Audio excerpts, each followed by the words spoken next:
Hello, everybody, and welcome to Ren's Darkest Days, our epilogue to Outcasts. I'm Koibu. I'll be your DM for the evening. Ren, buddy, how you doing? Well, I'm in a dungeon and all my friends are dead. All right. So Yeah, I guess you could say I'm doing okay. it could be worse. Yeah, I think Ren's story, like if you were to tagline his autobiography, it would be like, and then it got worse. Oh, yeah. I think that's actually pretty accurate here. Are you ready to jump in? I mean, I don't know what I'm jumping into, but let's go. Right.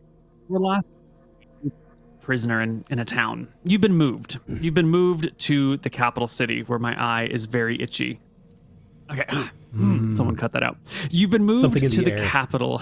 You've been moved to the capital city. A place that you've been many times named Valebrook. It's a long ways away. Days have passed. Probably weeks because you've been kept in some underground prison cells. And you might have tried to contact a guard to figure out what's going on, but your shackles are tight. The guards don't care. They're just leaving you to rot until someone needs you. And it's dark down here. The only light you get is when someone comes to visit and they'll bring a torch or a lantern. And other than that, you're somewhere under the earth in a damp environment. We're just going to pass over this time. We're going to pass over the other people you might have met down there. I do they're have not a part of our question. story. Yeah. How have the guards treated me? I think this part is kind of important for Ren's state of mind. Like, Okay. has he been being like actively abused, or mostly No. just left to rot? Mostly just left to rot, like passively abused. Like they bring you food and water, but it's not as much as you would like. They Vague leave you in neglect. darkness. Yeah, just neglected. Okay, Um, thank you mhm. for the neglect. But one day, and then it got worse. One day, you're brought out of your dungeon, this dungeon you share with other people, and you're brought not up to the magistrate's quarters, but you're brought out towards the castle, out into the streets themselves of Valebrook, and brought up to the castle wall. And there at the castle wall, you can see Magistrate Zara and a couple of orc guards on either side of her, and the one mean, tough orc guard who's hauling you. And Zara kind of looks at you, and you can see on her waist is your sword. Nightblood, that shadow blade that you have that allows you to blend into shadows, that +2 magic sword she just has on her side now. And she, before leading you in, looks at you and says, Renatus. Zara, I'm hope you're so treating sorry. my weapon well. She looks Seems at to it. be- seems to be the only thing of my party that's getting treated well.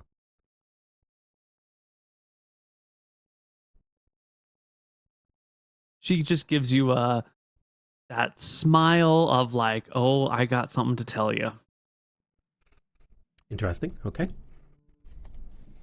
I'm so sorry that our situation did not work out. I thought you were going to be such a useful asset. Such a useful asset. I mean, I'd like to give it a second shot. Now, Renatus. I think I'm on taking my a risk fourth or here. fifth shot.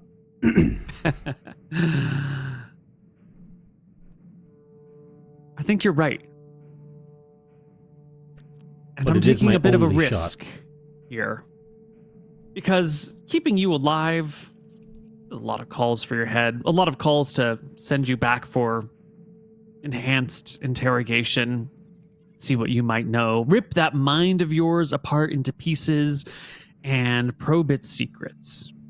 I have some superiors breathing down my neck calling for your head one way or another, and I'm going to take a little gamble that you can be more use to me alive, working for me, than being sent off somewhere else or put in the ground. So I want to show you something, Ren. I want to show you something that will help you understand our mutual position. Would you come with me? She says, asking like you have an option, with your hands shackled behind your back, your feet shackled so they can only shuffle forward a little bit. An orc with an axe like standing behind you, ready to take you out at a moment's notice. Ren kind of does the most pathetic attempt at why yes, my lady, like a sweeping bow while shackled, of course I'll follow you, it would be my pleasure. But I'm very much saying this with I have no choice. Yeah, I think I've said the words oh, praise God, but you know what I mean. Right. Yeah, I think that fits with what she's what's gonna happen here. So she'll take you inside the castle, and she will begin to lead you up the castle steps, deeper and higher. Soon you find yourself on one of these towers, one of these not minuets. Tower's the closest thing that we got to it, in the corners of the castle. And you're going up, you can see the walls below you. You can see the town below you as you pass window after window. You must be, 80 feet up in the air or something like that. When you finally get to one of these rooms up here, and it's just got, a big heavy wooden door with banded metal across it. And there's a little slider that would open into a window. And then there's one a little bit lower down where you could slide for food. It's like a tower prison cell is what we're looking at here. And she'll lead you up to that small little slider window and push it aside and motion for you to take a look in. I will step forward, shuffling forward with my shackles, clanking my way, and I will appear through the opening. On the far side of the opening, maybe 15 feet from you, you can see your beloved wife standing in the tower. She has, heard the sound and turned to look, and you make eye contact. I call out to her with her name that I totally remember because she comes up so often. Darling, right? Honey. Sweetheart. Honey. Wife. Woman. The woman comes towards you. Fausta. I need you to make... Fausta. Fausta. Right. Is that you? Fausta. She hurries across the steps towards you. Would you make me a perception check while she hurries? I perceive 19. Not enough. She comes up, her face consuming the little window. You're so close together. And she can see, the dirt and the grime and the thinness of your face from being malnourished. I press my face as close to the gap as I can, trying to be close to her. Those bars aren't that deep. I think the two of you can reach out your lips between the little bars and make a moment of sweet contact. The sweetness, it is a bittersweet kiss that I feel across upon my lips. One that I have not felt since I was in that tent with her. Made almost a mockery of based on the situation we are in. Yeah. When it ends, well, I should say it ends because Zara kind of puts a hand on your shoulder and the hand on the little slider to say it's time to step back or I'll shut it in front of your face. And then calling through the slider. Oh, go ahead. I resist slightly. I say, just give me a few moments. And she'll let go. Yeah, she'll give you a few moments. And I say to Faust, and I say, you're all I've got left. We've only got each other. I'm going to get us. I don't know where I'm going to get us, but I'm going to do something. I swear. She shakes her head a few times. I say, I love you. I'm so sorry. I'm sorry, Ren. I'm so sorry. Sorry for what? What happened? What? Are you okay? I'm fine. What happened? But I'm afraid for what they're going to do to you. Don't worry about me. The worst has already been done to me, keeping me from you. Zara, not pushing you away this time, says calls through the door. Fausta? I'm sorry, Lady Fur, would you take a few steps back and show Renatus what you have with you? And Fausta will take a few steps back and then move to the side, showing that her body was blocking a small child. Just about as old as you've been gone from her. A young boy. I look from the boy and I look to Fausta, or girl. I look to the child. I don't know who or what the child is. Sorry, I just assumed. I look to the child, and I look to Fausta, and I look to the child, and I look to Fausta, and I say, "What? Whose child is that?" I didn't know until you had left. Didn't know what?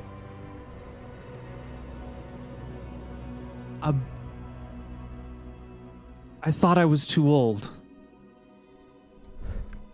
I The thought it was healer a said- miracle.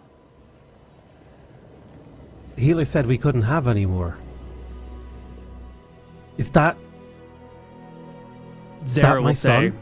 And this is why your curse stayed in place. I lean harder against the opening and I call out, "Boy!" The boy kind of looks at you a little scared. What? And then What's goes your back name? to Fausta's skirt and kind of holds on to it and hides behind it, just looking over the edge at you. I turn to Zara and I say, "Let them go. Whatever you have with me, fine, but let them go." I don't think so, Ren. Ren, I ball my fists Behind your back. and I feel the heat of anger, of a paternal, of a father's fury. That just the emotions are writhing in me, going from the bittersweet moment of love of my partner, the revelation, the shocking emotional crash of finding out that I have a son, and that there's someone here who is doing harm to them. Is just, I'm shackled. There's nothing I can. The fury boils in me. Now, Renatus, I want you to work for me. You are extremely talented, and I like to cultivate that talent. And I know you would throw your life away in an instant if you thought you could get revenge on me or hurt me, or... I know you're a man of passions. But I want you to remember that if something happens to me, these two here are relatives of a traitor. And I think you know what happens to relatives of traitors. If I die, there's no reason anyone would keep these two alive. I am the only thing keeping you alive and keeping them alive. So, if you want them to live in comfort, in quality, you're gonna have to swallow your pride and work with me. And I really mean work with me here, because I'm taking some risks keeping you here. If things with you don't work out very well, if you are a mediocre, run-of-the-mill, everyday assistant, tool, weapon, It's not worth it. In order to make this a profitable, valuable trade for me, I need you to excel. I need you to be the very best that you can be. Then she'll slide the shutter shut and motion for the orc to begin to walk you downstairs. And you'll hear coming from the door your name being called. I'll say this empire is sick. And I should have drove that blade into you when I had a chance. It's not all that bad. You can hear Faustus saying, Ren! His name is Ren! Ren! You know, I know you don't like me. Well, I know you don't think I'm a good person. But I'm not as bad as the rest of these people. I'm not the worst out there. I'm essentially a good person who's just in a bad spot. And I want you to help me climb out of it. And it's going to be okay. They all say I had to do it. But I had no choice. But I did what I had to. I was just trying to stay ahead of the competition. I mean, don't hate me. Hate the system that made me do it. It's not my first time playing this game. And I did like you, because you didn't seem quite as evil as all the others. Impatient, a little ego-filled and powerful and magically gifted, but you didn't seem cruelly evil. Well, let me help fix some of these misconceptions. Because you'll notice your family aren't in a dungeon. They're not in a terrible spot. They're in a comfortable tower in the castle. Not in my keep, but in the castle. They are being fed. They have views. They have a not terrible life right now. They could be much worse. And the things I'm going to ask you to do, Ren, well, I'm giving you exactly the job you want. It's just not wrapped in the banners you want them to be. Because what I need you to do is help get rid of a few people who stand in my way. Some people that are far worse than me. People who have gotten to their positions because of their bloodthirstiness, because of their ruthlessness, because of their willingness to expend lives like copper coins. I may not be the best person. I'm aware that this empire we work in is cold and brutal and cruel. But help me, Ren. Help me fix things from the inside. Together, we can find a way to make the area under our domain a little better and a little better. The whole empire is too much. You can't destroy it. You can't take it down. You can't fight it.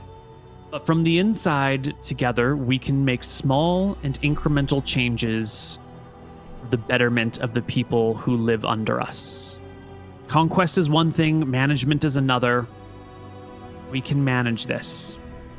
And if you please me, if you do an excellent job, we can move your family out of the tower and into one of the rooms. They'll have an opportunity for socialization, better living conditions, better food. They'll even be able to go outside. Your son will have educational opportunities. Your wife will be able to attend court. This can be a situation where everyone gets to live happily ever after. Ren, But I'm gonna need you.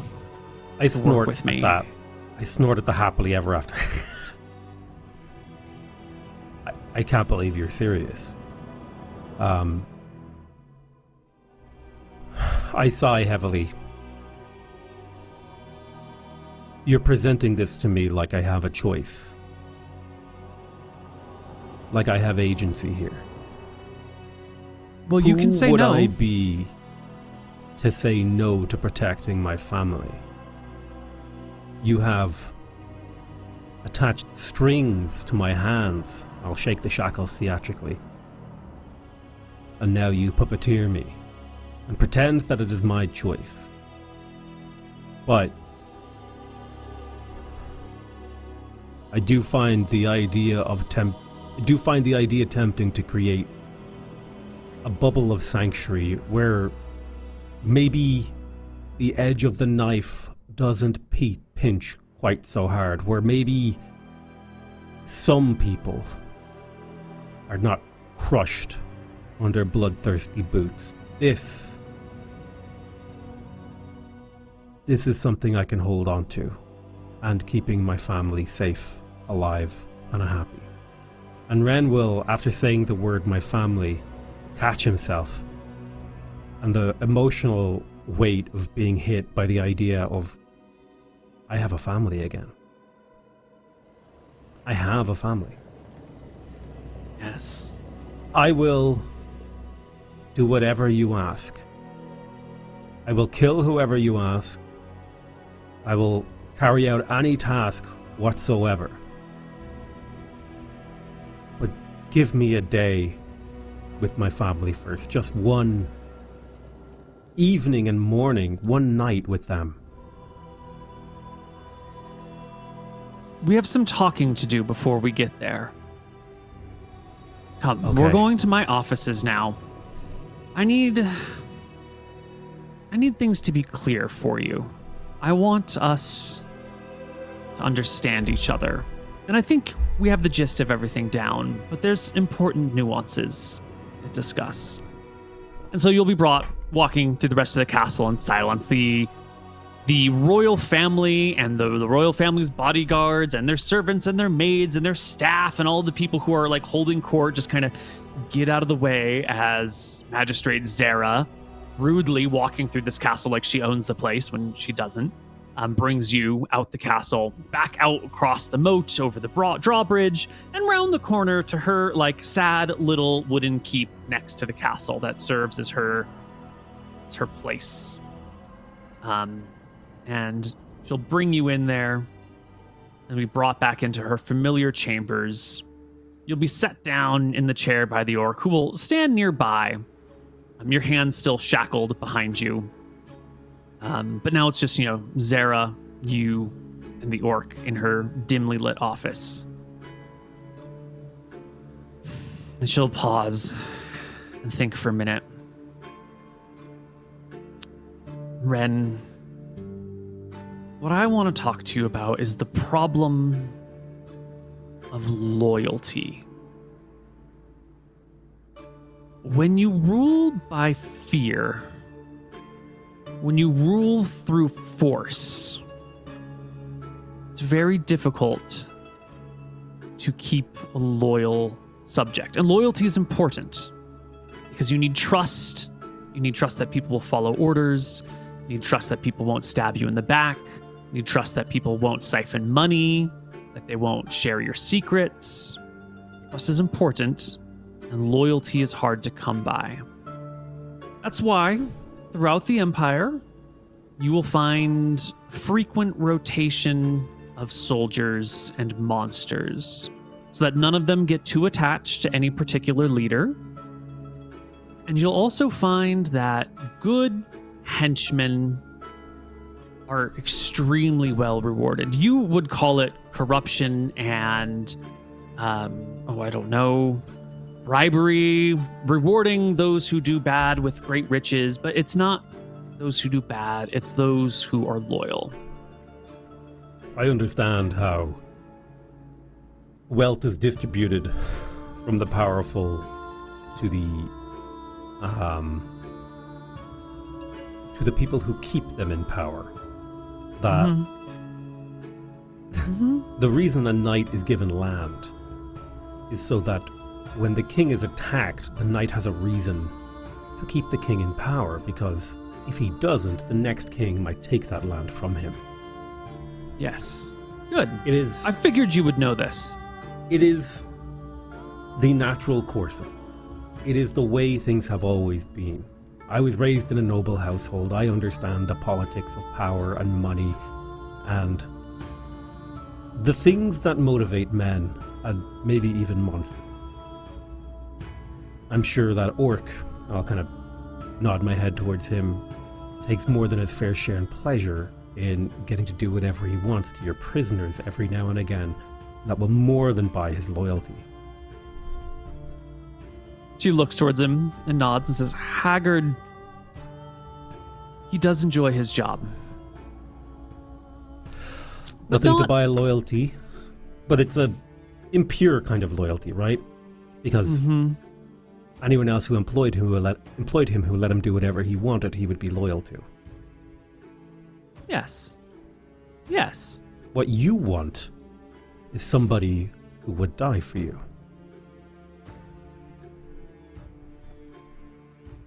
Essentially, I'm not looking for you to die for me. I want you to live for me.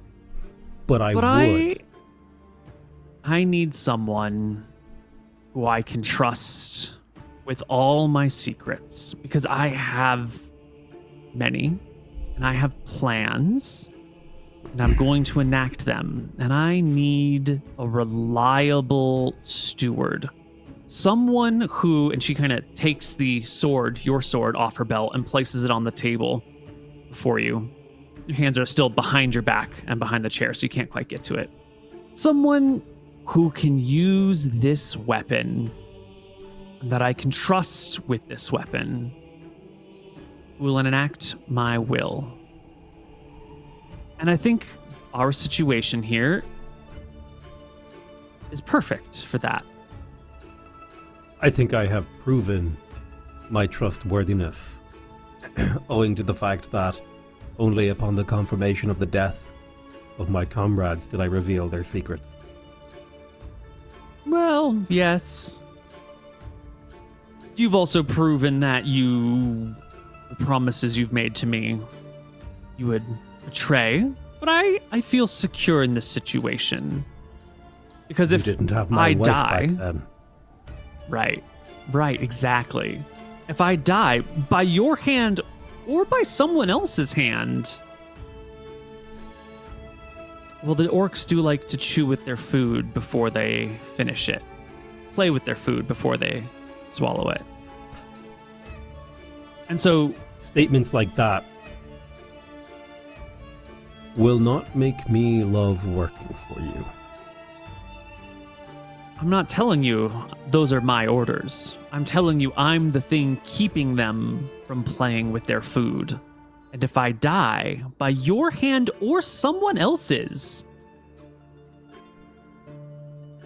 that's probably going to be their fate. Not because I will it, but because that's just the world we live in. You're right, but you belabor the point. I just want to make sure we're on the same page here. Okay. Why am I really here? What do you need me to do? Within the structure of the Empire, I am a magistrate. I oversee really, a kingdom.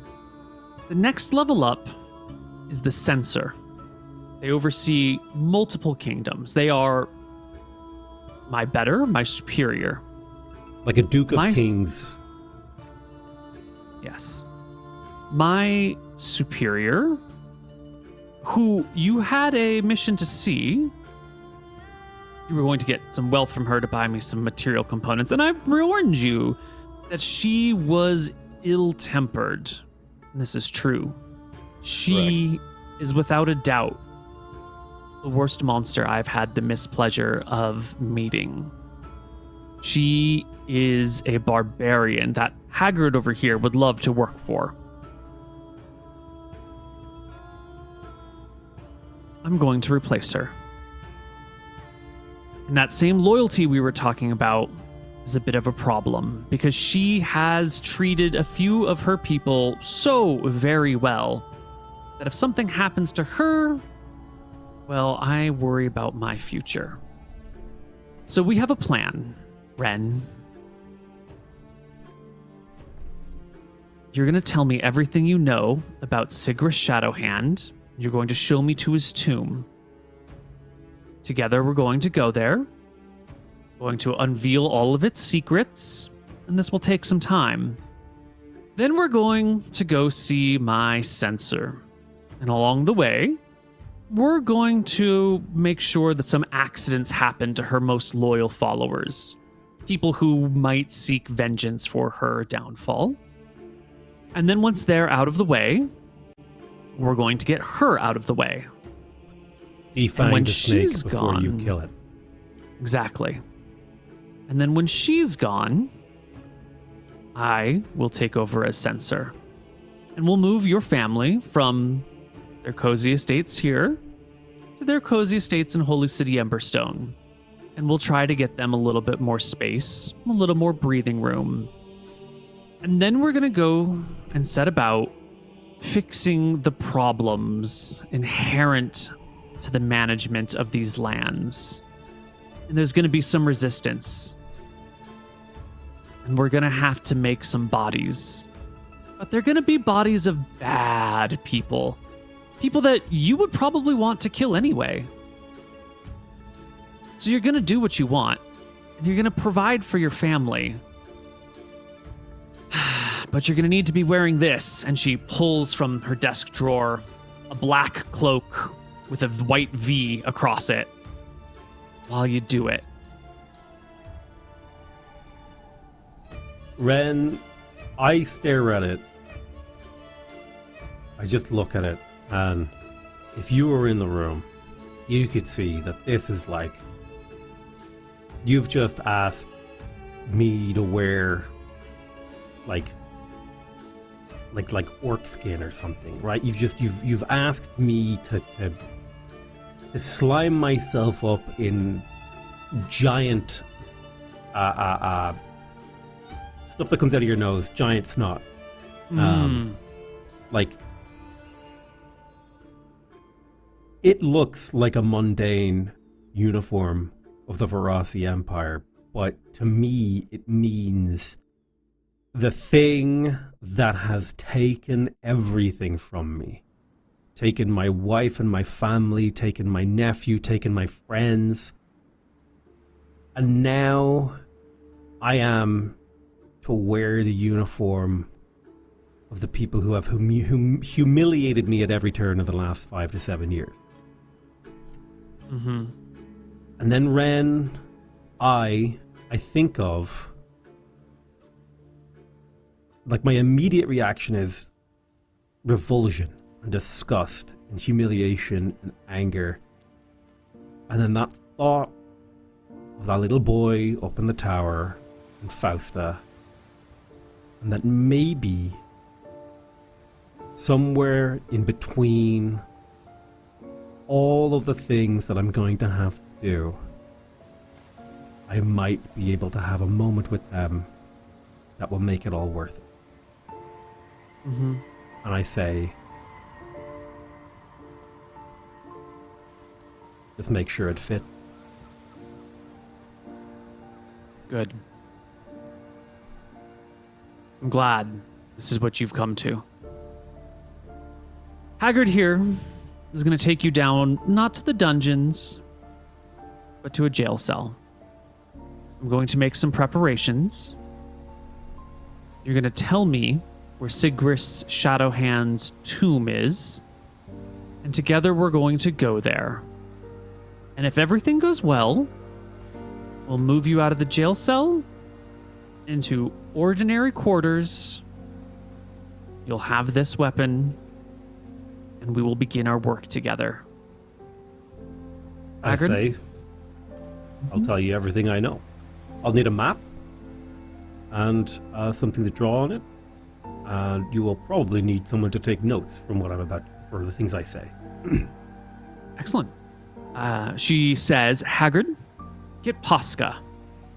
And Haggard leaves the room, leaving you hands shackled behind your back, but, now unwatched. Just you and Zara in the room with the +2 sword on the table between the two of you. I give her a sort of half-hearted little smile, and I say, just like when we used to have dinner together. Remember those times? You were always such a flirt. Although back then, perhaps, it was a different dagger I wanted to drive into you. Ren, I make no attempts to escape. Okay. I know and I can feel the tightrope wobbling beneath my feet that I walk right now. And the only thing that keeps me going is keeping my family alive. Mm-hmm. Well, it takes a few minutes for Posca and Haggard to come back in the room. Your hands will be unshackled. Your feet stay shackled so that you can point on the map to the location of Sigris Shadowhand's tomb. Do you give accurate information? Yep. Perfect. I do the point. I say it is west of Valebrook. There is a tomb on the edge of the swamp near the there's a town here where Sigris's grand descendant of some or another lives around here. I tell her that Arrakis's spell book contains many of the spells that are inscribed on the walls in the tomb. I tell her about the tomb, how we got into the tomb.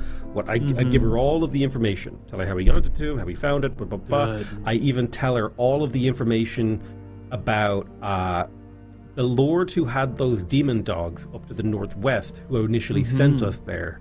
I tell her he has many of the artifacts from the tomb and is very interested in the tomb.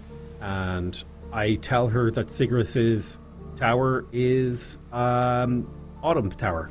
That Autumn is living in Sigris's old tower, and that it is I tell her everything about the tower. I tell her that it is a tower of power, that it morphs to the power level and to the identity of the owner. I give her all of the information. My mind no longer loyal to my party, because as much loyalty as you can, loyalty to a corpse will create more in the form of my family. And so I give her everything I possibly can to increase the probability to just have a chance to save my family, to have a chance to get them out. Good. Excellent. She has Arrakis's spellbook in hand. She has been looking through it and reading from it. She's going to send you back to the jail cell while she makes preparations. And in a couple days' time, you're going to travel with her to Sigris's tomb. We're going to take our first break right here. And we're going to come back on the other side of the break as we travel to Sigris's tomb. Hello, everybody, and welcome back. So we are setting off a few days later. Before we actually get to leave, though, you are brought out of your jail cell. Your hands are unshackled. Your feet are unshackled. And you are given a bucket of cold water to bathe yourself if you need it. Yeah, I bathe myself. I clean myself up. I do what I can. I make myself look presentable. You are given your old clothing and your old armor, if you had any. Yes. Let me check my card. I've lost my Roll20 page. It happens. There. Okay. I had it in front of me, and then I clicked to check to get YouTube chat up, so I can kind of glance at it occasionally. Okay, I got my character sheet here. So, you want to quickly do character sheet maintenance? Will I just wipe out all my money? Yes, wipe out all your money. Okay, money is gone. I no longer have a ferret and dogs. I assume the ferret was taken. It became someone's dinner. It's not here. It probably survived somewhere, though. Okay, Abigail, is nowhere to be seen. The Orion's nowhere amulet to of be Veracity, seen. the 4 folded pieces of paper that I never got to read, the jewelry. Gone. That's gone. I did have like a couple of daggers and an arming sword. I had leather armor. You're gonna get to keep the armor, but you're gonna end up with Nightblood again. So you can leave it on your character sheet. If you want to leave the other attack items on your character sheet, that's fine. But let's just go to the gear tab and strip Backpack. from you. You get clothing. They're gonna take your water skin. All of these things. We'll leave Shadowblade because you're gonna get it very soon. My rat money pouch, dude. I'm so sorry. Bro made that for me. I know. Yeah, your traveling tea kit, your journal, your soap. Yeah, no backpack. It's all gone. No more rope. Yep. Perfect. So it's just your clothing and your armor that you have. Not even a coin pouch. Just your clothing and your armor. Everything else you need will be provided for you by Magistrate Zera. This is a blessing and a curse because now you don't have to worry about anything, but now you are inflexible because you're dependent on someone. Man. Perfect. Ren wears the uniform of the Veracity Empire, a tabard of some description now, I imagine, right? Yeah. You get the tabard. It's got the V on the front. It's got the V on the back. And it also has Magistrate Zera's symbol on the lapel, letting people know for who within the Empire do you work. And you'll hop into a carriage with her, and you will set out. Now, the carriage on the inside is just you and Zera. And on the outside, there are 4 orcs behind the carriage, 4 orcs in front of the carriage, 2 orcish scouts leading everything, and a slave driver to drive the carriage and handle the animals. The carriage has some cargo space in the back where any sort of supplies might be needed, and probably on top there's some cargo as well. And it's this little, if you can see this map that I've shown you here, this is our, how we're going to move through this. And when you're first in the carriage, you're in the city and everything, so you're surrounded by folks. And as you head out through the city and into the plains, following the trail that you have pointed out on your map, and Zera will have the map out in front of her and time to time have to talk to the driver. But she wants to talk to you about the tomb of Sigris Shadowhand, because you had mentioned that Lord Sackmore earlier. You had mentioned that he had interest in this tomb, and she will confirm that. She'll tell you Lord Sackmore, greedy man that he is, has been cutting off the maw, that passageway through the Devouring Marsh, and coming to somewhat of a siege with the local kingdom. It's petty stuff.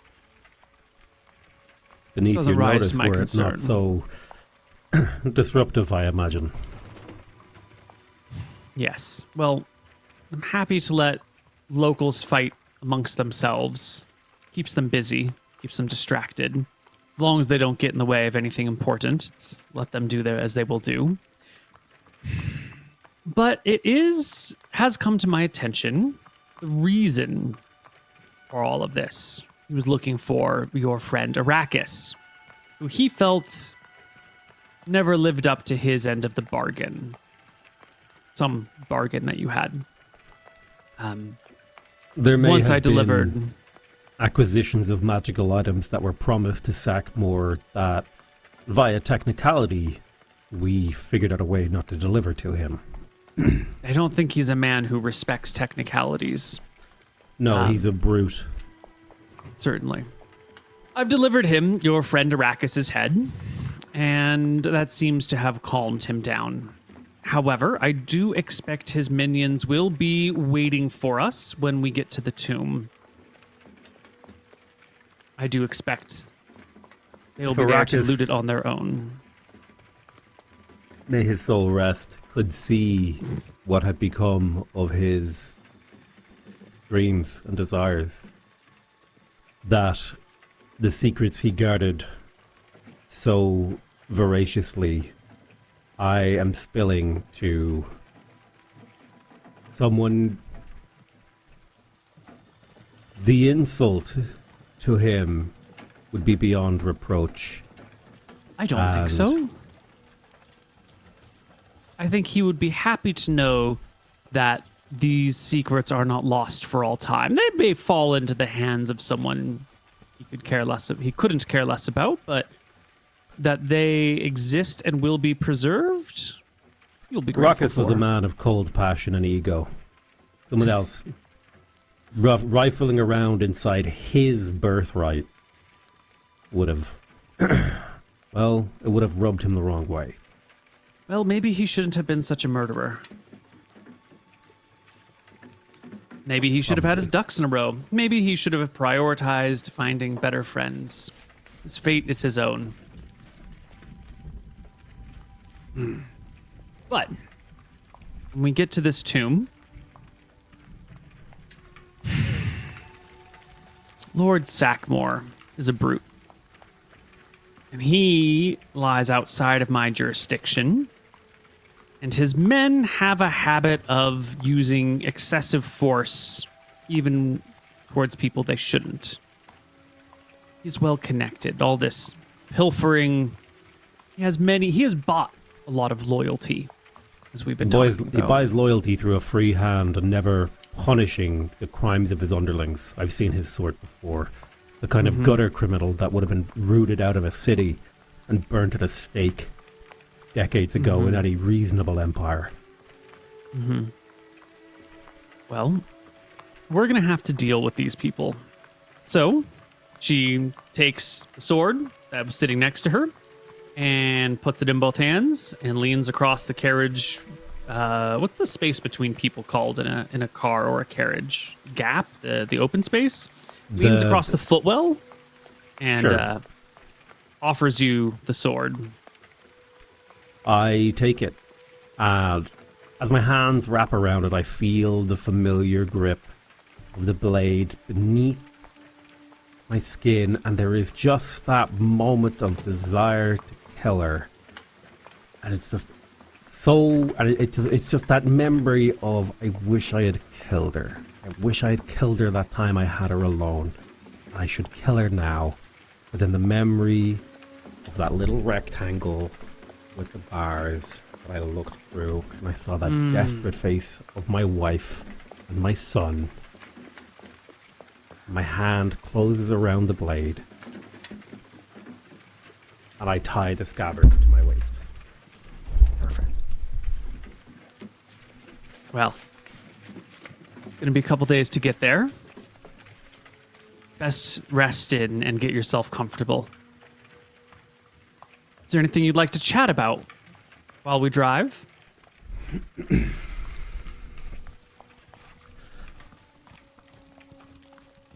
Why are you interested in Sigris's tomb?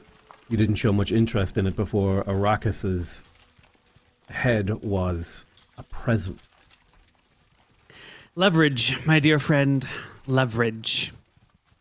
I'm sure there's something within this tomb that would be of significant value to someone above me. And if not, I'm sure I can concoct a story about something I found in here. You mentioned when we were talking about this place about a mirror, a strange mirror that showed your... She pauses, not quite sure how to describe him. Your friend, he says with a little bit of caution, as an abomination. Correct. I think back to the time that we were in the tomb when we fought I think it was a doom moth. Something like that. I'm thinking back, and I'm remembering when Grau looked into the mirror that was in this sand on a pedestal. He saw this half-man beast looking back at him. And I described the situation to Lady Zara. I explained that there was a pedestal with sand in it, with a very carefully calibrated mirror that Arrakis had removed from the pedestal, and then it struggled to get it working again until he spent a lot of time calibrating it with sand and stuff like that. And I sort of vaguely remember, and I don't remember exactly what he said because it was wizardy stuff. Mm-hmm. But he said that the distance between our world and the shadow world was thinner here. And when you looked into the mirror, you could see the shadow of your true self. Interplanar travel is definitely something those up the food chain would want to hear about. So, we're going to take a look at this mirror. And one way or the other, it will be a source of interplanar travel. And that will set off the rest of our events, the rest of our chain, the rest of our journey together. Araka's, understand? Of course. Good. Araka's often talked that there were spells on the walls that would allow you to summon loyal creatures from this realm.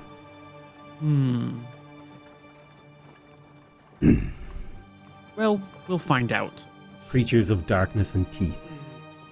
I'm not much of a conjurer nor a shadow mage. I find many of these arts to be self-indulgent and frivolous. My chosen path of magic is divination. So, we'll find something here that's useful to someone. The idea of showing your true self is of some interest to me, though. Tell me, Ren, what did it show you?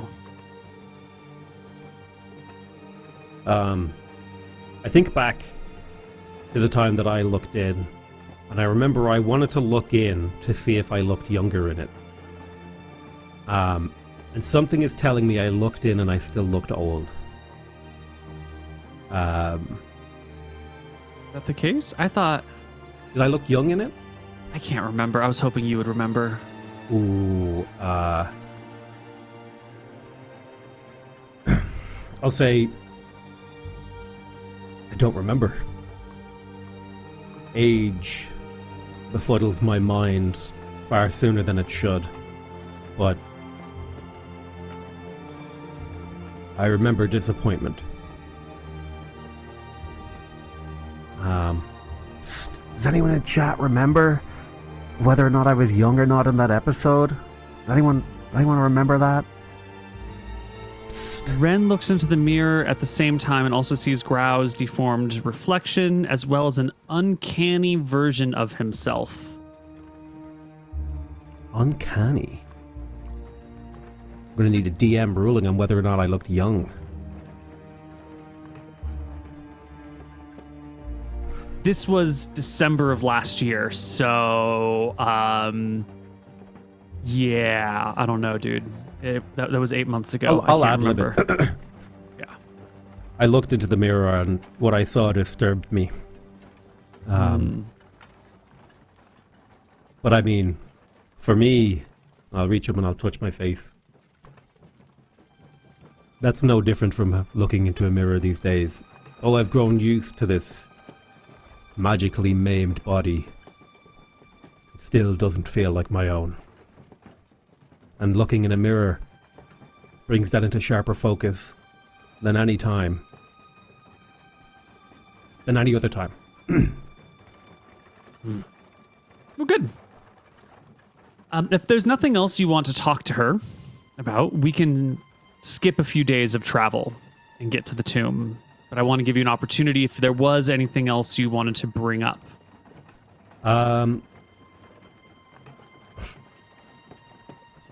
I will...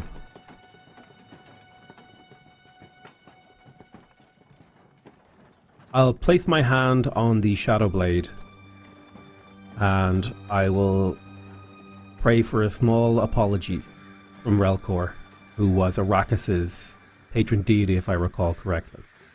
Mm-hmm. And I will say, I am sorry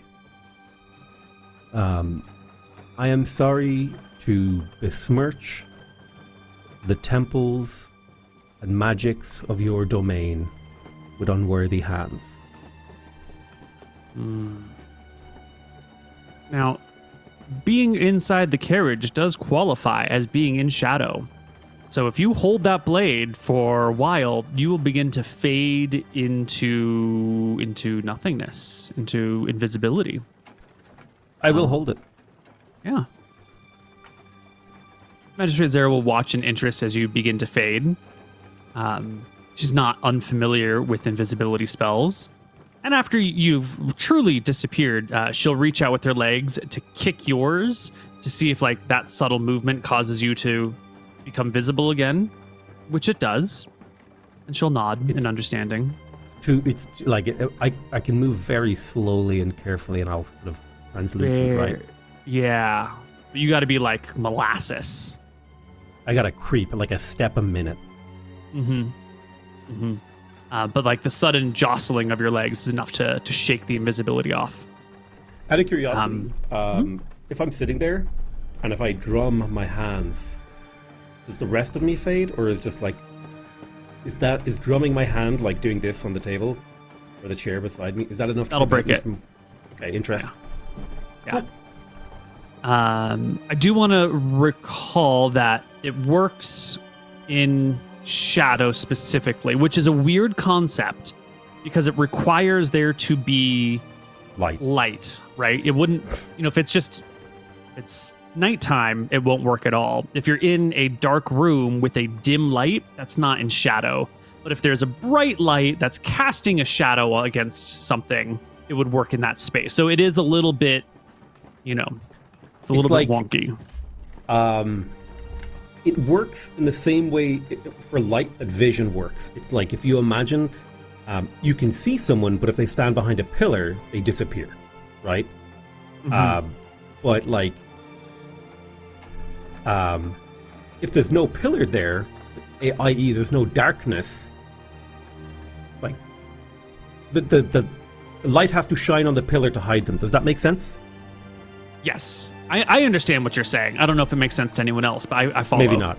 It's philosophical, okay? The theologians will debate this for centuries. Perfect.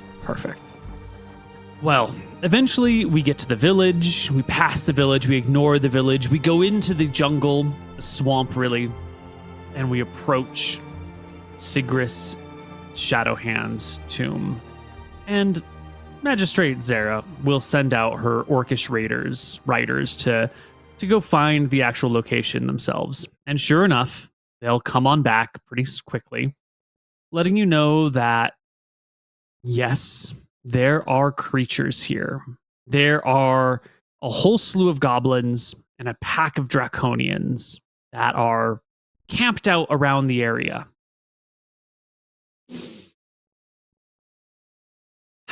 And Zara will give a long, heavy sigh, seemingly frustrated by this situation. And then looks to you, Ren.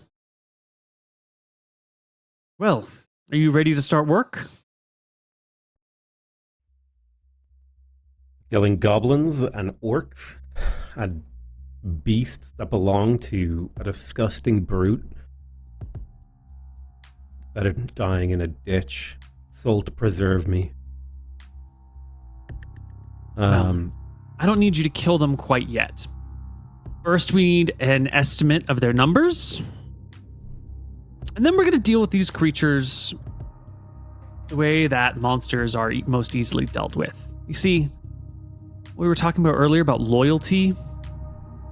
These creatures, all creatures, even my orcish raiders here, when things start to go badly, creatures with no loyalty break and run quickly. The easiest way to defeat an army of goblins or orcs is kill their leader, scare them off, and they'll disband and flee. It Throw takes a bolt of magic, they panic. Their leader I've seen it before. Is what we need here. So we're going to get an estimate of who they are, how many they are, and then we're going to make a plan. So, Ren, do what you do best. Go get a sneak peek at what's over there. and then come on back without being seen. I pause, trying to perceive if there's an insult in the do what you do best, considering the last time I went scouting for my party, it ended up with me being captured and everyone dead. And it's just like, was she genuinely complimenting my skills? Or was she insulting me there? More like a perception or something? I would love a charisma check. A little charisma check for you there. It's a 19. Oh, no, sorry, a 26. Sorry, 18 plus 8, 26. Perfect. She was not. There's no hint of insult in that tone. She may not even know or think that you were responsible for these things. Yeah. She was perfect. honestly saying that this is what you do best. All right, perfect. I make my way out of the carriage, and I make my way past the orcs and fellas on horses. Mm-hmm. And then I make my way into the forest, and I'm remembering that the Temple of Sigris is kind of down in a little bit of a hollow, right? And I remember the goblins and the, what are they called? Hillbeasts? Hellbeasts? Draconians. Draconians, sorry. They were camped up on a ridge, kind of scouting it, but they were also scouting the main pathway. So I figure out a way to kind of try to skirt their patrols in twilight, ideally, depending on the time of the day. Because let's do 1d12 by the time we get here. I guess it's kind of early in the day. It's maybe like 10 or 11 in the morning. My thought is that goblins and draconians, I think, have good night vision, but most creatures that have good day or night vision typically have bad the other, transition vision, which is like the it's why rabbits are active at dawn and dusk, because things that hunt them during the day can't see them very good, and things that hunt them during the night can't see very good. But that window there is like where they've got the advantage. But since I can't do that, I'll make use of the light of day, and I will move slowly and carefully through the forest, moving as silently as I can, and pausing frequently to listen out. All right. Now, the number of creatures you're sneaking up on is quite a lot, so you're going to be able to hear the sound of their movement and their voices from pretty far out. That's going to give you a real advantage in sneaking up on them. Not to mention, a swamp is a loud place. So why don't you make me a move silently check at plus 20 for the swamp and plus 15 for their numbers, so a total of plus 35. We can okay, so do it plus manually in our 35 heads. means on a D100 below a 70, You want to roll I low? Yeah. I have roll it 35 low. plus 30. Oh yeah, you have 35, so you need a 70 or less to move silently. 14. Perfect. Easy peasy. You can sneak up in and around. You've been to this tomb multiple times, so you know where it is and where a non-direct approach is. And you can come and see this. If you zoom out, I'm imagining you're coming from the top side, so I'm just going to place you up there, even though you're probably slightly off the map. Yeah. I remember this. Yeah. So you can see that there's a whole bunch of these critters. There's a bunch of goblins that are mostly up at the front and a few sort of scattered in the middle and back lines. I'm sure you can get an angle that will let you see that this right here was the entrance to the tomb. And there's a little pack of goblins surrounded the direct entrance itself. Yeah. And then you can see these two baths. It's these quite two baths. Dark, what I'm looking at. Is this map meant to be this dark? There you go. Perfect. Thank you. Okay, so I could see a bunch of goblins hanging around near the entrance. This is the old entrance over here. And I can see these two guys. Yeah, these are Baz Draconians. You've fought or seen them before. They are... I'm just going to blow up his token so you can see it well. Oh, that's what I was going to ask you. Can you make that token big? Yeah, these are the dragon eggs that have been twisted by dark and evil magics to have them spawn lots of little monsters. They look like lizard men of some kind, but they're not like the lizard folk, which is a separate race that's like a aquatic thing. These are more terrestrial creatures with claws. They do have wings underneath their cloaks, which they can use to glide through the air. And they're just kind of mean, ill-tempered, non-natural creatures that are only produced through magic. And you notice another one. There's two more of the same type down here, but there's this one. This one who is a little bit different and looks like their leader. This one has, I know this image shows chainmail and a hat, but this is more of like some sort of breastplate with like leather limbs attached to it and space for his wings to reach out behind him. And I'm getting the sense that this guy is mundanely powerful. I know the token has like purple magic on it, but I'm not. I mean, I don't have magic sense or whatever, but he doesn't look overtly magical. Right. Sometimes you just got to use the tokens that you got. Yeah. I just want to double check on that. Yeah. You will maybe give me a perception check from your hiding spot. Sure thing. And I'm sure your hiding spot probably fluctuates back and forth across this line, so you're having good. It's a natural one. You don't see anything else. It's fine. Oh no. Oh. All right. I get the worst rolls. Yeah. Is there anything else you'd like to do? Oh yeah. Could I get another roll on my perception if I held onto my dagger and waited here for a while? Saw their movements. If you spend long enough waiting, absolutely. However, that's gonna provoke perception checks and all that sort of stuff. Yeah, maybe, but like they might do something if you wait long enough. Maybe they move out. Maybe that's what you want. I don't know. I'm not sure what your goals are in this situation. Ostensibly your objective is to figure out who they are and how many they are, and it's up to you how to go about that. If you think it's safe for everyone else to hang and watch for 20 minutes or an hour, do it. Or if you think that maybe you should just get in and get out, do that. I'm happy with however you want to take this. Give me a moment to think here. I'll go through my thoughts out loud. So I'm seeing a decent number of these guys. I'm seeing clear, sort of the strongest people, right? And a lot of little kind of weaklings who could be dealt with quite easily. But the key word there is a lot. Right. And if you look at the numbers that you brought with you, it's really only 10 orcs, you and Zara, versus what we've got here, which is 1, 2, 3, 4, 5, 6, 7, 8, 9, 10, 11, 12, 13, 14, 15, 16, 17, 18 goblins, 4 5 draconians and a leader. Yeah. So, I mean, Zara's not a chump. She is a diviner. She's not a combat wizard, but she's not a chump. And you're not a chump. And some of those orcs are mounted.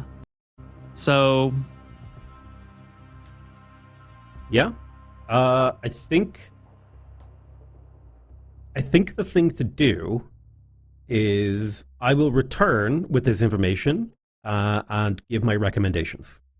Okay. Great. You head back to Zara. You have information to share.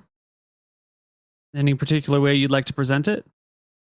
I say we've got about 20 goblins and about 5 draconians. An unknown number could be down in the tomb. There is one who seems to be a clear leader.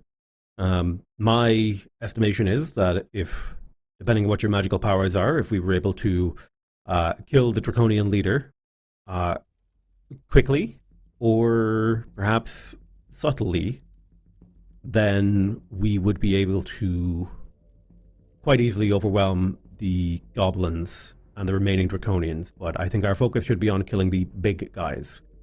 There is a lot of them. I don't know what materials we have with us. I could lay traps. What sort of leader do they have? It is a large draconian wearing armor. He looks heavily armored and quite strong. Strong fighter. Silver scales? Ooh, don't know if they were silver. They looked kind of yellowish to me. Did you tell me what color the scales were? I didn't. She'll nod. Well, there are brass, bronze, copper, and silver, and gold, but brass, bronze, copper draconians, they're all sort of yellowish. They're hard to distinguish. However, the brass ones, the bronze ones are the dumb brutes. They turn to stone upon death, locking someone's weapon inside their body if it was a slashing or piercing weapon. The copper ones are stealthy, rogue-like assassin-y monsters with a poisonous venom that they use to coat their weapons. And they turn into a pool of acid when they die. Mm.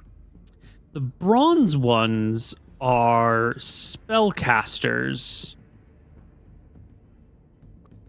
And I believe their bones explode upon death. The silver ones are huge and obvious. Their bones explode upon death, like a fireball?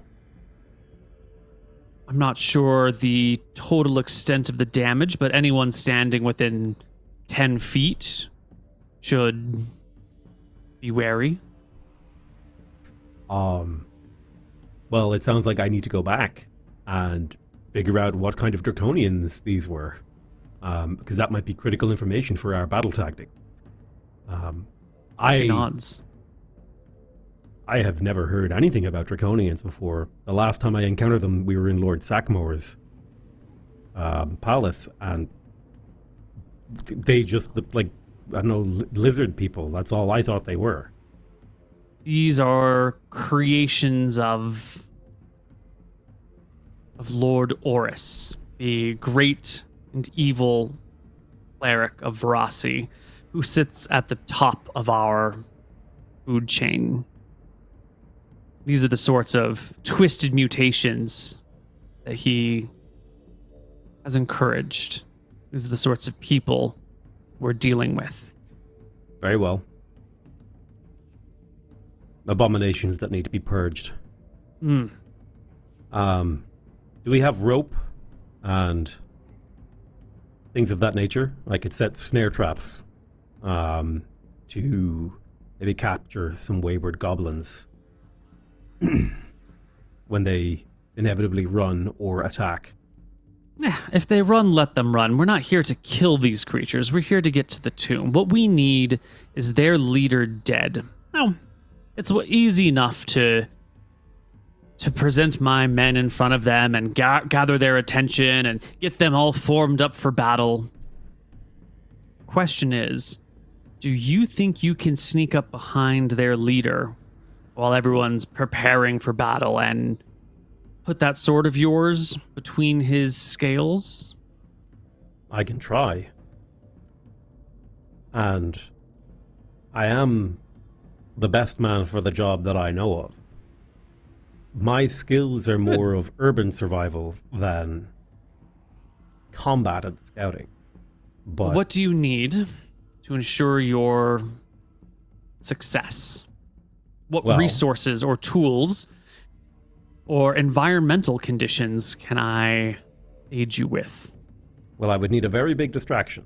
I would need him to not be aware of me, and perhaps any sort of aid that you can provide. Clerics who can bless me, or she motions around magical her. Spells, potions. Shakes her head. Hold on. Fire canisters, things that cause chaos are a thief's best friend. It could also be useful if I were smaller.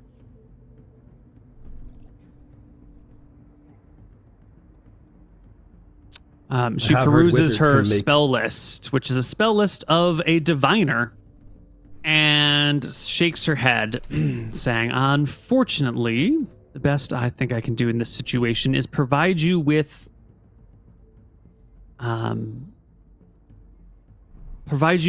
excellent distraction. My men will spread out, form up, beat their axes upon their shields, make a lot of noise, And nope, AoE is the caster. And get their attention. And it'll be up to you to... Actually, does this has last an hour per level?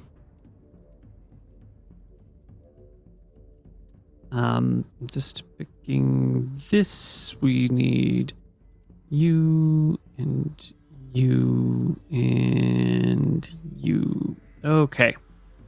She will cast strength upon you, and you will temporarily gain 1 point of strength. That probably doesn't help you in the slightest. Well, actually, it brings me from 9 strength to 10. I don't know if that matters. It does. It will give you 5 more pounds before you're encumbered. It'll help you open a stuck door ever so slightly. Damn it. Is this a thing where you like roll a dice and it depends on how much I get? Yeah. Oh, did we roll badly? We rolled badly. We rolled a 1. Oh, no. So in theory, a good roll on this. What's the dice roll? For a rogue, it's only a d6, so that would actually could only bring you to a 15, which will never give you a bonus to hit or damage, sadly. Unfortunately. If you were a warrior, it'd give you d8, which is really good. Yeah, we need... Wait, what spell is this? What school Strength. is this? It's an alteration spell. I need to make an alteration wizard. Holy shit, that sounds fun as hell.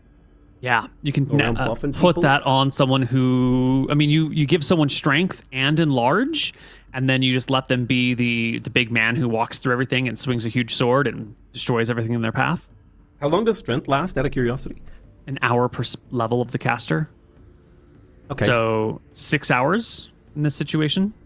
Perfect. So plenty of time to get around and do stuff. Well, at least +1 strength will mean any grapple, anything like that, I will have a very slight advantage. That matters. That does. Okay. In terms of party supplies, do we have access to anything flammable? Nope. Okay. You're just gonna have to get up there and find a way to deal with that draconian. Maybe you drown it. Maybe you knock it out. Maybe you stab it. I don't know. It's up to you to figure out how best to deal with a scary monster. Perfect. I asked her, does she have magic missile as my final thing? I have some combat spells at my disposal. I prefer not to use them in case there are bigger fish to fry later on or a counterattack of some kind. Would like to just scare them off, but if needs be, my men can do some work and I can do some. I doubt they'll stand and fight once their leader's gone, but together, she pauses. You know, one of the problems with the Draconian is they're all magic resistant. I hesitate to cast spells at them. I don't know how strong their resistance is, but I've heard that they... that I call out for the last little push to push this leader over the edge. Of course. And in that situation, magic missile a single spell will seal the deal. Seeing your leader killed by magic, that'll send anyone running. Mm-hmm.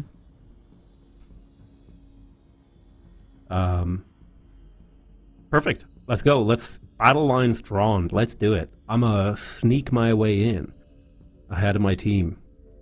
All right. Now, they're going to come over and make a big noise, right? The orcs are going to beat their shields on the Raxes. Magistrate Zera is going to stand like in the saddle of one of the horses and call out, and she's going to say, Draconians of Lord Sackmore, these are not your lands. These are my lands. I am Magistrate Zera.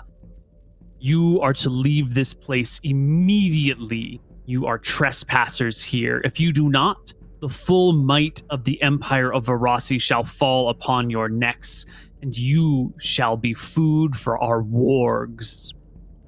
Which is, it's a pretty decent threat. But these folks, they're used to that special privileged situation where as long as they get the goods, everything else can just be swept away. And so they will sort of line up and form up, and you can see the Draconians taking somewhat of like sheltered positions behind these walls. The goblins are told to go forward and be the front lines. They're not super thrilled about it. And they just kind of stack up and spread out.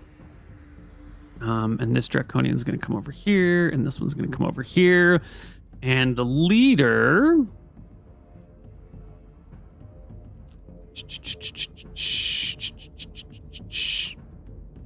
the leader is going to drop a spell upon himself, and I think it'll probably get there, before you arrive. And he will cast Enlarge, and he will make himself 40% larger. Now, have you seen the spell? Did Arrakis have Enlarge? I don't know if I've seen Enlarge before. No, you haven't seen Enlarge before. So all of a sudden, the Draconian that you're supposed to go after, he just looks a lot bigger. He's a really big boy. And this really big boy kind of takes this spot where the wall is low so he can stand over it. Maybe not that spot. That's too far back. He'll hang out here by these walls. It's fine. And he will call out to Magistrate Zera. We do not recognize your authority. These lands are the property of Lord Sackmore. They've been gifted to him. And then, he just goes on and on about how this is all their property. And you can ignore the conversation. It's like Rome Total War. The two generals are like, "This is our day. Come on, troops." They're riling each other up for a fight. Yeah. I'm going to sneak forward. I'm going to make my way to this low wall. I'll skitter. Takes me 2 rounds to get into position. And I'm waiting for a moment. I'm going to need probably that same check that we did before, but at advantage because you've got the addition of like the orcs beating hammers or axes on shields. Like it's much, much louder now, and everyone is like actively distracted in this direction. So make your same move silently check. 2 D100s. There's 2. Perfect. Yep. A 10 and a 52. I think I passed with flying colors. Super pass. So you can sneak up to here without any issues. Mm-hmm. And the trigger for me to go is if I hear a change in the tone of the sort of battle lines, or the sound of someone beginning to cast a spell. That is like if I hear this guy starting to cast a spell, that is when I get him, because that's when he's going to be maximally distracted. Like back attack +4, interrupt a spell if I hit, like a hugely impactful attack. Interesting.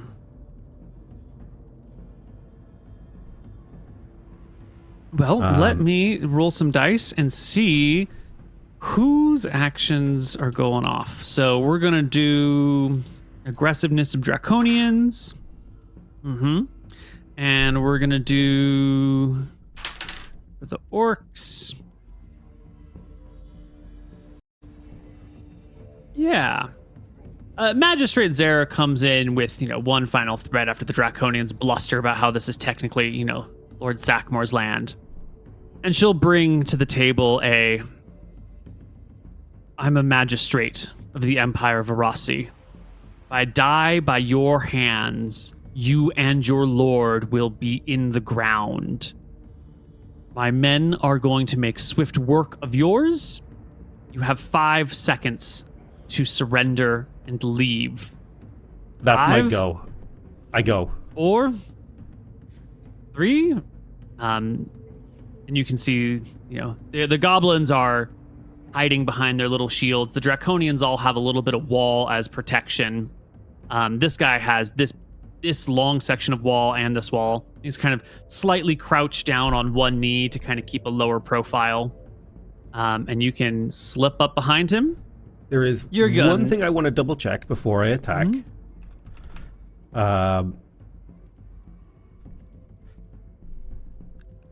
Player has to be eligible for a backstab. Is he wearing a helmet? The token says he is, but he's not wearing a helmet. Okay, so... He's also not wielding a mace. He doesn't have purple stuff coming off of him. I could just do a back attack here, okay? You could do this token instead. Mm-hmm.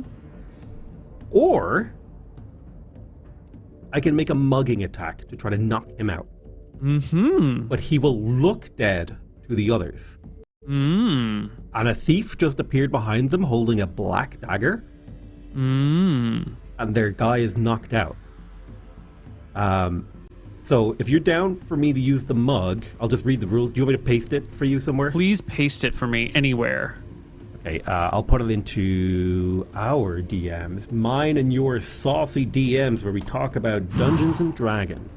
So the relevant rule here is the eligible thief simply makes a mugging attack instead of a normal backstab. The thief gains his +4 backstab bonus, the victim loses shield and dexterity bonuses, and if helmets are detailed in the campaign, the victim has AC 10 unless the head is protected. Beautiful. The thief scores a hit, the victim must make a saving throw versus petrification or fall unconscious for 2d8 rounds. So I basically have to succeed on 2 rolls, but it is essentially an insta-kill, right? It is, but he has to fail a saving throw versus petrification. Yeah. Whereas, what's my backstab damage right now? This is like a question. You are 6th level. Let me double check it from the book. ×3 multiplier on the damage. Okay, so that would be 3d8 plus. I imagine I have another dagger, right? I assume. I can make an offhand attack.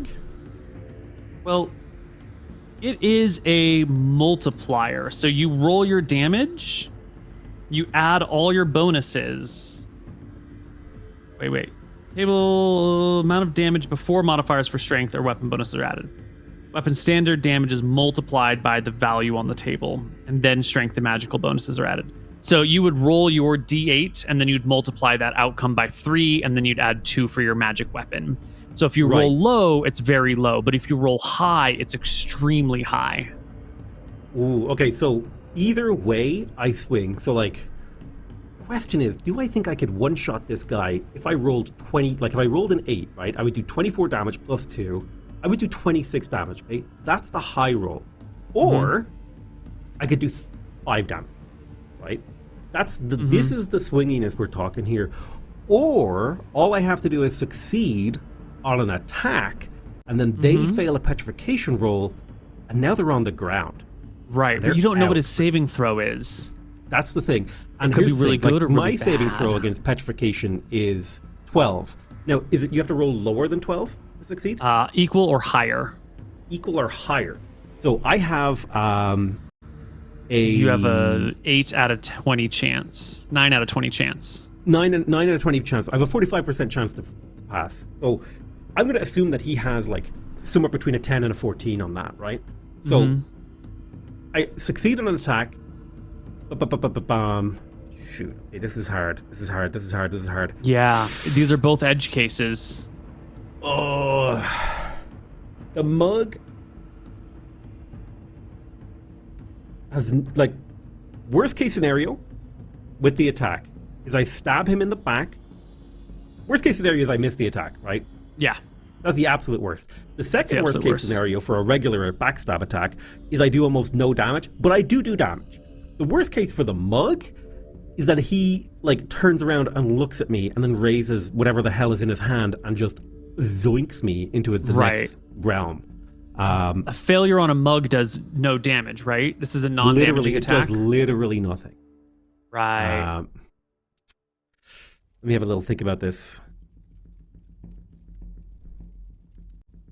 Oh, you modify the saving throw by the difference in level or hit dice between the mugger and victim. Oh. So if they're lower level than you, they get a penalty on their saving throw. Now so if I'm a high level thief and I'm taking out a low level guard, this is actually a great tool. Yeah. Right? Yeah. The question is, do I think I'm a higher level than him? I am level 6. 6. I think we'll just go for the high percentage play, and we will go for the damage. The backstab damage. Excellent. Now you're going to need a good roll here. You're getting 2 from your level. You're getting 2 from your sword. And you're getting 4 for back attack. Yeah. So I need to roll a 11 or higher. A 10 or higher. 10 or higher, You have a +8, yeah, to hit. Oh. So that's a 55% chance of a hit. You know what?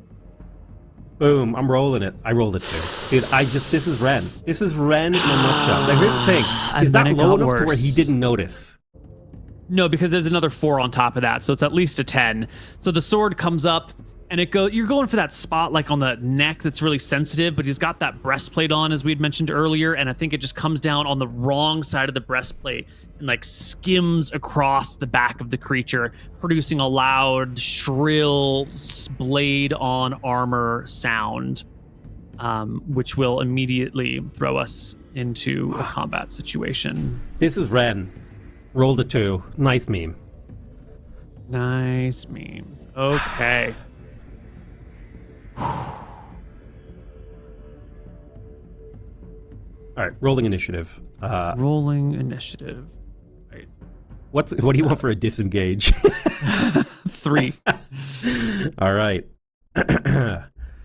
I'll just roll with this. Oh, I'm out of there.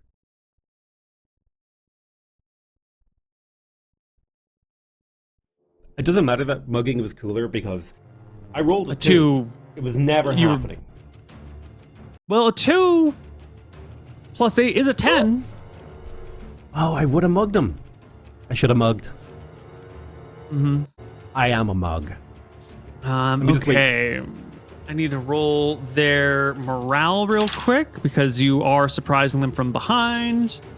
But that is going to work because they have numbers, and numbers count for a lot in morale. Yeah. And our monster...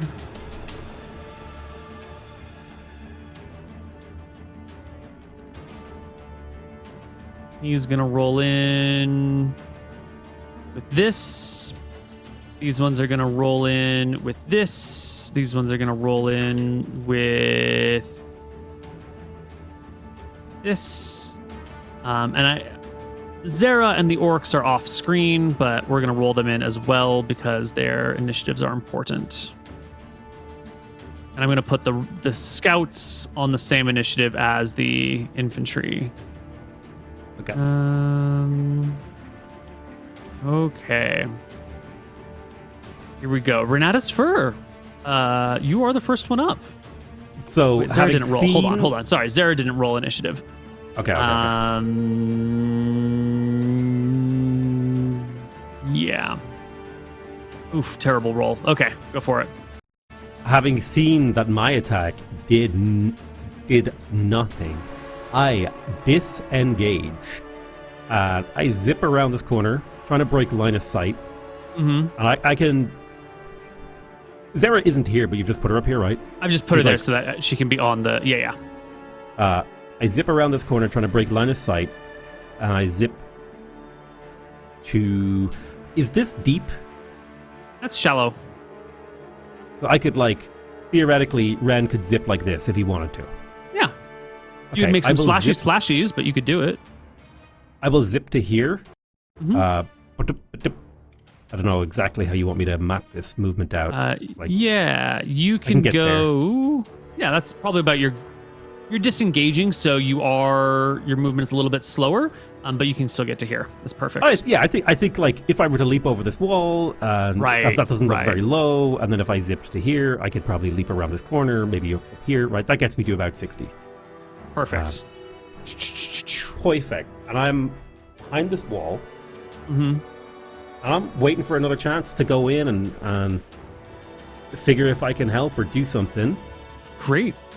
The Baz Draconians are letting the goblins take the point. Goblins are cannon fodder. However, this one up top is going to do its best to follow you as it leaps over this thing Do you want like a sneak check or something? Have I broken line of sight? I am gonna want him I'm gonna have him make a perception check. Now you'll note as this Baz comes towards you, he's kind of slow. He's like dwarf speed. He's like moving on both of his legs and kind of like an awkward 6 movement rate speed. So this is as far as he can get this round. He's gonna pause here and I'll make a perception check on the side just to see if he can follow your trail or hear where you were going. This guy over here is just going to chill. This one's chilling, encouraging the goblins to go forth. I think this one, too, will maybe come for the back and hop over, and 60 feet is the farthest he can move. Something like that. And this one was starting off with a magic missile spell, and magic missile has been cast. He was going to target you, but he cannot see you anymore, so he is going to let it go. And he's been talking with Zara, so he will cast magic missile at Zara. However, Zara is not completely without intelligence. She does have the shield spell. She can't have armor because she's a diviner and she's barred from learning armor. But the shield spell does, if you will read, +1 bonus. Doesn't it? The shield totally negates magic missile attacks. It's a first level spell. Yes. Limited duration, completely blocks magic missiles, which will fizzle. And then this guy will, I don't know, move here. Excellent. Next up are the goblins, who, following their instructions, will charge forward and into the orcs. Goblins have a little bit of movement speed, though. They are also movement speed 6 creatures. So they will move as far forward as they can in a huge line and not be able to get to the orcs in time because Zara has placed themselves 1 round out from goblin charge. And then the orcs will come in. And we have 8 orcs. And they have +1 to hit. So we're just going to do really quickly 8d20. They needed 2 hits, and do believe orcs do d10 damage. Cool. So our 2d10, 2 goblins quickly drop. The mounted orcs, 2d20. They need 10s. Both will hit. 1 will kill, and I forgot to randomize the goblin HP.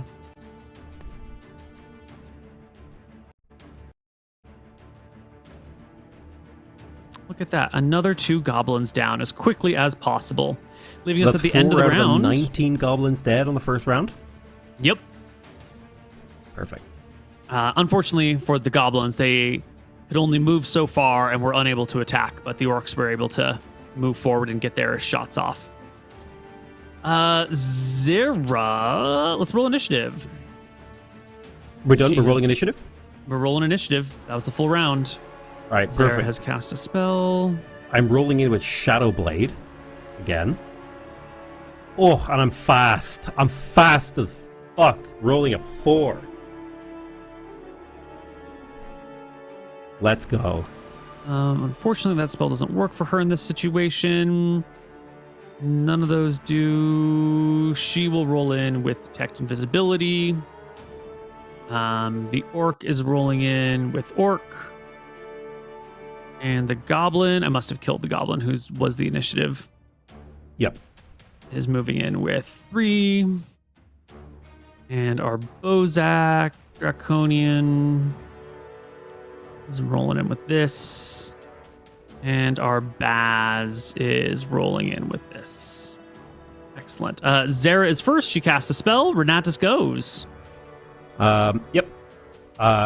From my hiding place, I'm going to zip back in for another attempt on this guy. Now I won't get the backstab because he knows I'm here now. Yeah. But I think I have 120 movement feet, so I can get to here, I think, pretty comfortably without engaging attacks of opportunity. I can because get these behind guys him. have hopped the wall and they're looking around. And as they're looking around, you just dart past them before they can react. Come up behind this guy who's like peering over the wall. He's casting a spell. His hands are moving. He is mid-chant. So go ahead. What kind of bonuses am I getting on this bad boy? I'm going to say 4 because you're behind him. He knows you're there, but he's like casting a spell, so he can't really do anything about it right now. So, perfect. I attack. 17 There plus you 4 is go. a 21. That's a hit. You will interrupt his spell, immediately canceling it, and roll me 8 damage, 10 damage. Let's go. bringing him to less than half HP, all in one go. Do I have a dagger? I don't remember if I was given a sidearm. No, you were not. Okay. Then I don't get a second attack, and that's my round. That's right. Our goblins get 14 d20. Our orcs have 14 AC, and our goblins have +0 to hit, so they need a 14 or better. Wow. Lucky roll for the goblins. A bunch of hits and 3 crits. So Damn. 4d6. 2, 3, 4.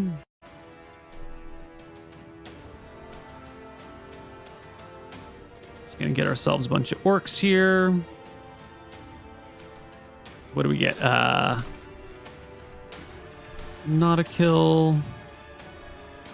Not a kill. Not a kill.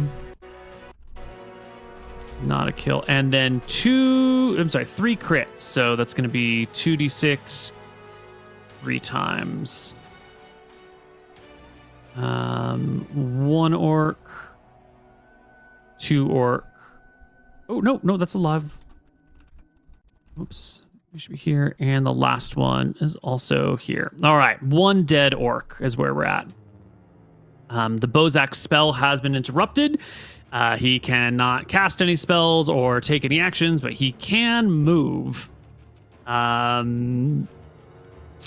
Unfortunate, he was going to cast Stinking Cloud and fuck some shit up with it.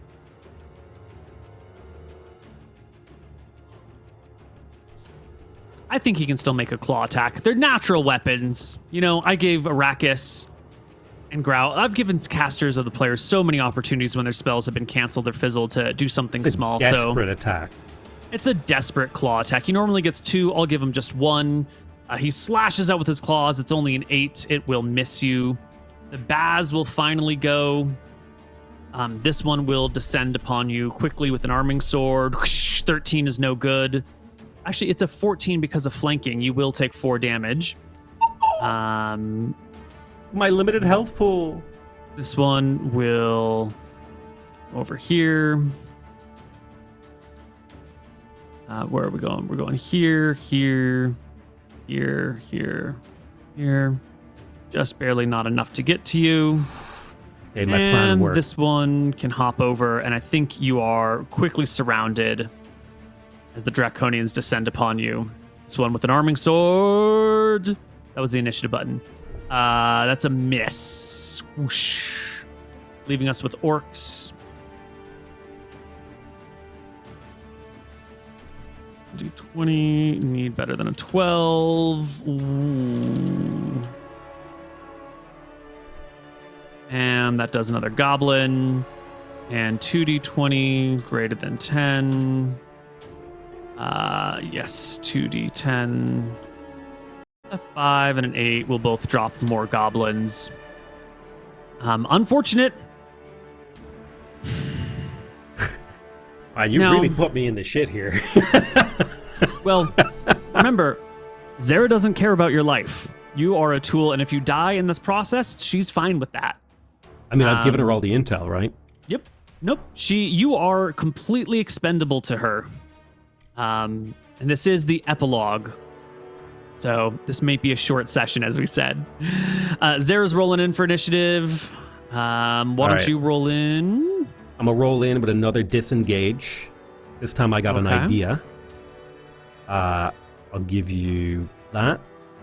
Oh! Can he roll less than a 1? Or higher than a 1? Incredible stuff happening here tonight. That's amazing. I mean, your 4 low ones in a row. rolls sometimes help you. Absolutely they do. All right, Ren, it's your turn. You're surrounded by angry draconians. The one in front of you is going for his sword that's at his side. I'm going to need a DM ruling. Is this a hoppable wall? Oh, yeah, it's just a small wall right there. I hop the wall, disengage action, and is this open? It is. I go down. And I go into the darkness. You descend into the tomb. Now, there's things in the tomb, and we're going to get to those things. I'm just going to deal with the surface first. How soon do I see the things in the tomb, and how much movement do I have left? You will see down in the tomb, there are 3 goblins who are like carrying some slabs of stone and that are just like looking up, being like, should we go out and fight? I don't think so. Let's just hold this until the battle's over. And they're just kind of like chilling when you descend in, and your eyes take a moment to adjust. You probably hear them begin to like scamper and set down the stone before your eyes can fully adjust to their presence. Okay, if there are goblins down there, then I'm zipping over to this side of the battle. Oh, you pop back out? Yeah, if the second I hear or smell a goblin, and I'm gonna zip over to this spot right here if I can, hiding behind the wall again. Let's do here, probably just to behind this wall, because you need to take a moment to hear the goblins. Yeah. All right, so 60 feet, that's fine. Yep. Great. Okay. Now, these goblins and dudes are not here anymore. 1, 2, 3, 4, 5, 6, 7, 8, 9, 10, 11. We are 11d20. They need a 14. Whoops, not GR. Just R. 4 hits, including a crit. 4d6. 1 dead orc. 2 dead orcs. 3 dead orcs. And a wounded one. It's looking one. really bad for Team Orc. Yep. And this one will take 6 and not quite die. The Bozak. Oh, you've moved over here. Yes.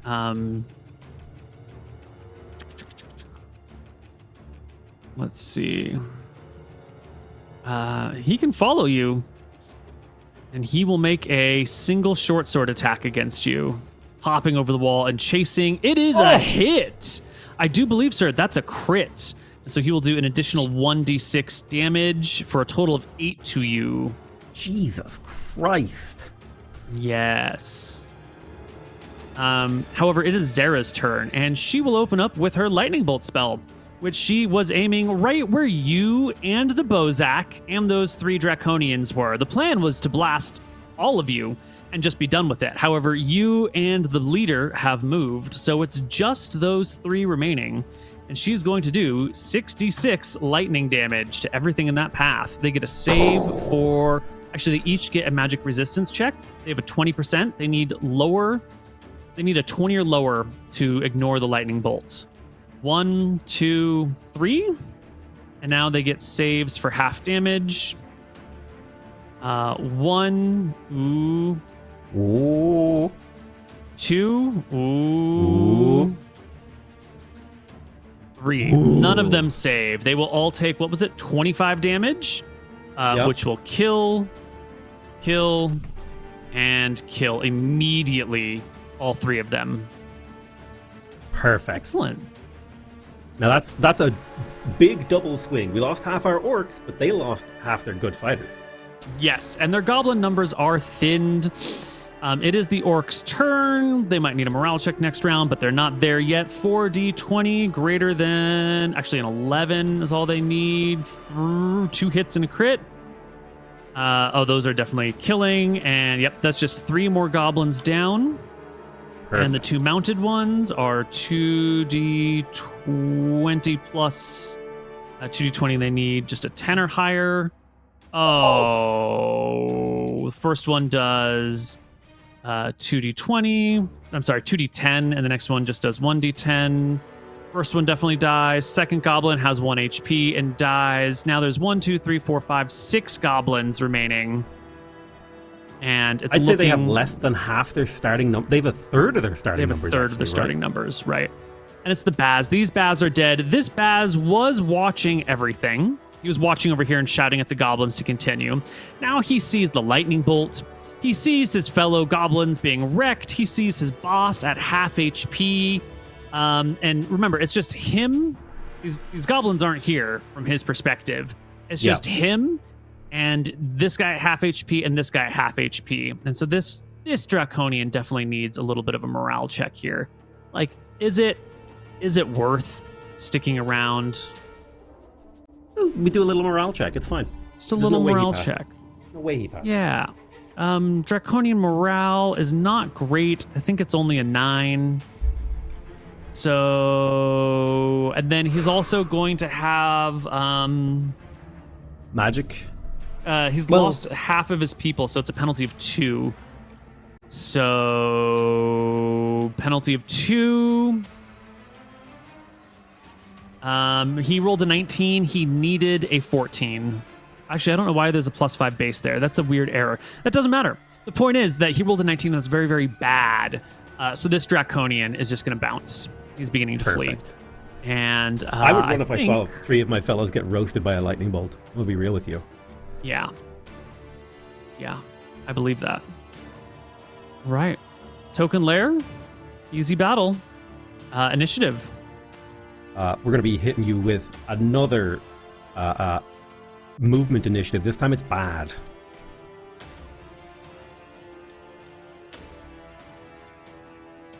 And our goblins. And our orcs. Okay. And Zara she's used her lightning bolt spell. She didn't want to, but too good of an opportunity. She's saving the rest of her spells, so she's not doing anything this round. Ozak wins initiative. Brings it does not bring the short sword. Casts invisibility and vanishes, leaving us with goblins who make morale checks. We're just going to roll a 2d10 here. They need very low. 7 is not good enough. Our goblins flee, provoking attacks of opportunity. 1, 2, 3, 4, 5, 6, 60, 20. Hit, miss, hit. Yeah, so I'm just going to drop half of the goblins. 3 of them manage to escape before it becomes Renatus's turn. I see this guy disappear in front of me. My plan was to disengage, and I will continue that if I can make my way this way and maybe get over here. I'm going to call out to Zera that he's gone invisible. Just sharing intel with what are kind of my teammates. Now, when I disengage, you only get 60 feet of movement, right? Yes, that's correct. Okay. And does using, say, for example, listening to try to perceive an invisible person, is that an action? That would be an action, yeah. Because then you have to sit and pay a lot of attention. You can't do that while you're moving. You'd have to forgo your movement to notice the invisible person. Yeah, I'm gonna zip over here and just get to a safe spot. All right, you get to a safe spot. Zara did earlier in the battle, at the very start, cast Detect Invisibility because she knows what's up and that these guys have that spell. Clever. The range is a 10-foot path that's 70 yards long.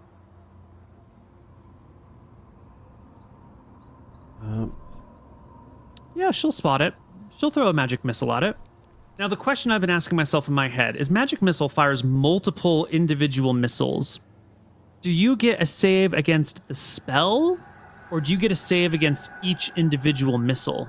That's the question. Well, what I would say is you can fire each missile at a different target, right? So let's say there were 3 draconians and I fired a bolt at each of them. They would each independently roll, right? Yep. And so therefore, if 3 individual targets would roll, then... Well, that's the same thing with lightning bolt. Everyone in the path gets a save. I think this is kind of a DM ruling here. Yeah, I think so. I just want to double check magic resistance and monster abilities, page 65. Just to see if maybe... La la la.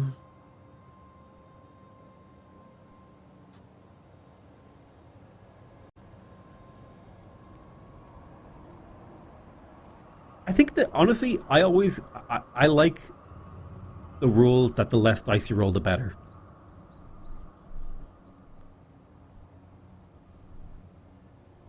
I think I've answered this question before years ago when it came up, and I've just completely forgotten the answer. Fair. All right, page 66 of the DMG.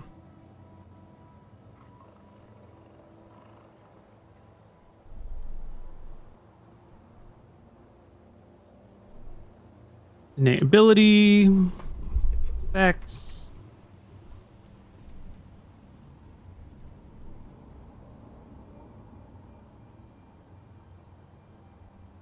Thus, magic resistal is effective against magic missile or fireball.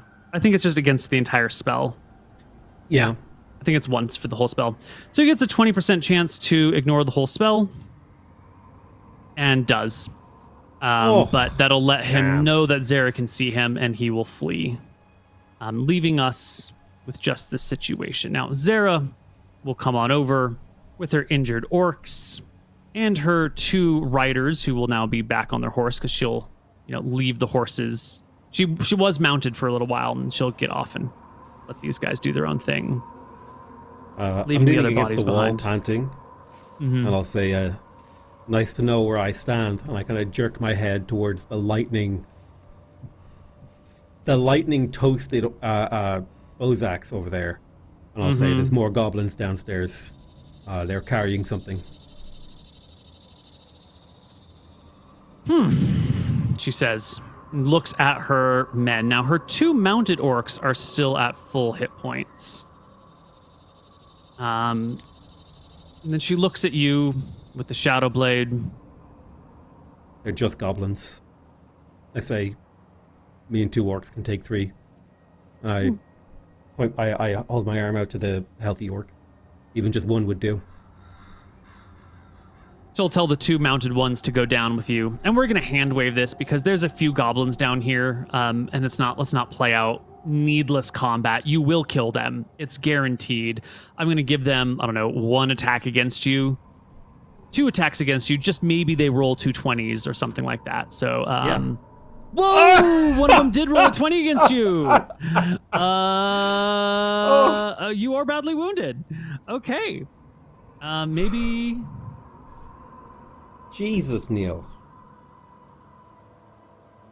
Would you flee when you get to 4 HP? This is an important question. Would you back off and let the orcs do the work? Would you run away?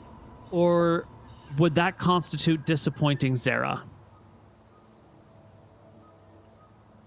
It depends. If the attacks happened on the same round, I would at the very least attempt to disengage to lose aggro so the orcs could get it. But I wouldn't flee, I don't think. You wouldn't flee, but you might let the orcs take the front line. Yeah, I would. Or maybe the orcs are feeling helpful and interpose for me, or I can force an interpose.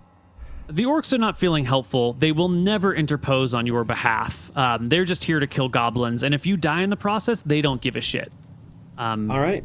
They are meanies. You know what? Ren's back is against the wall. He's desperate. He has no choice. Fleeing might be death. All right, second attack is a miss. You finish off the goblins. Okay. Excellent. You'll come out even more wounded than before, dripping with blood, holding your arm. The orcs will come out. Zara will go down. Well, she'll take a stock of the situation. Take a look at her wounded orcs. Take a look at her dead orcs. Do some math. Say to the assembled people, well, they've fled. They're not coming back. They're too injured. There aren't enough of them. That said, we should set watches. And you, she points to one of the orcs, go to the nearby village, recruit all of their town guard to come and join us. If they resist, make an example of a local. And the orc will flee and recruit their whole town guard. And hours later, because I think it takes a long time to get to the village and back. I think we've done this before. It's like a half day out. So it's like a 12-hour round trip, I think. Yeah. So that night, because the orc is on horseback, so he can get there faster, but then they'll have to walk. So that evening, they will return with reinforcements. In the meantime, while they're gone, Zara will take a look at these statues of these draconians. I'm going to remove the X on one of them. And this guy, he's just literally turned to stone, weapon still in hand, although that was not his token he had. Here we go. Just kind of like petrified. But after a few minutes, the creature crumbles to dust, leaving behind the shield and the armor and the weapon and the cloak, which just kind of lay upon the pile of dust. Just as a note for future encounters. Interesting. All right. They turn to stone and then dust. That's their thing.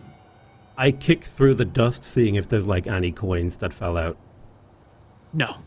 Well, I suppose all three of them have bags at their sides. One of them has 7 silver, one has 9, and one has 13 silver. So that's a total of 29 silver. I have you no want to way take to a carry bag, it.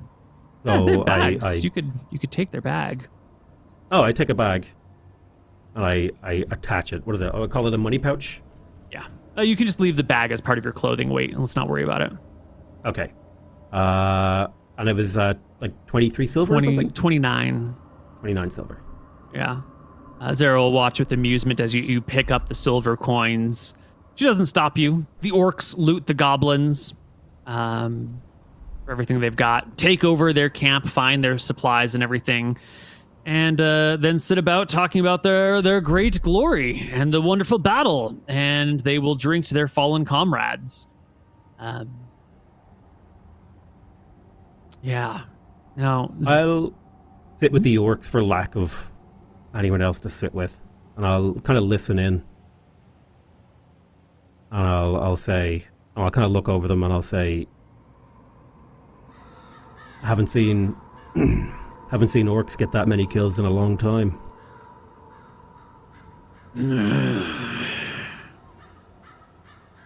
Just because your skin is soft and slimy, and the magistrate wants what's between your legs, doesn't mean we're your friends, Pinky. I wasn't trying to be friends, Greenskin.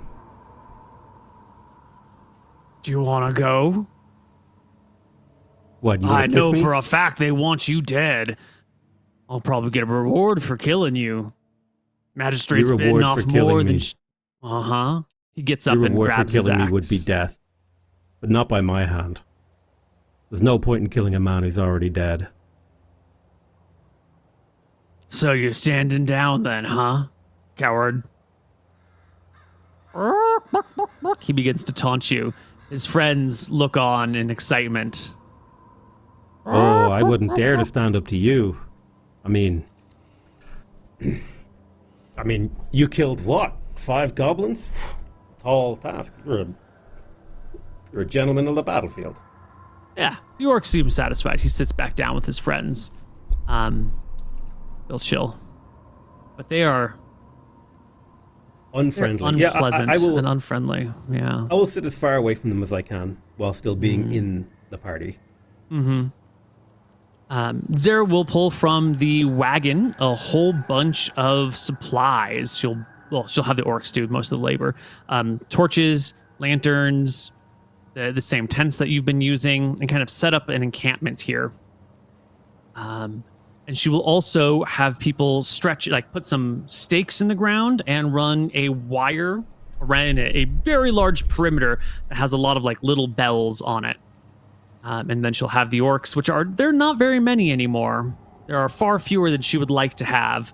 She will have them, set up a perimeter and keep an eye on everything out there.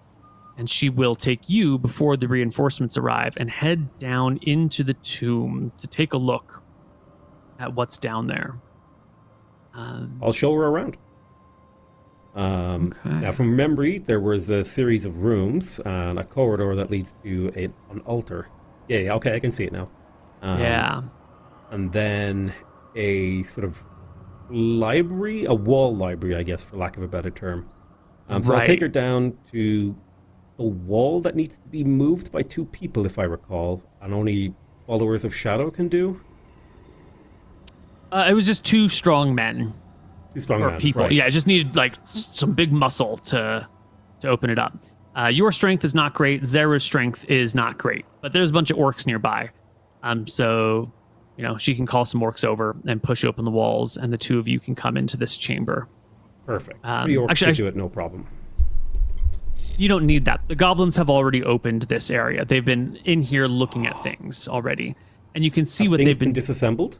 Yes, there are tools here to chip stone, and they've been taking out, like, there's all these carvings in the wall, but they've been by hand cutting out blocks from the wall to, like, transport them. So, 5 foot wide, 5 foot tall, just like little slabs of stone to pull off and haul away. Arrakis would be as best as they can, spinning in his grave. Yeah, well, the goblins don't do great work. Wouldn't taking these off the wall make them lose their magical power? If they are enchanted, absolutely.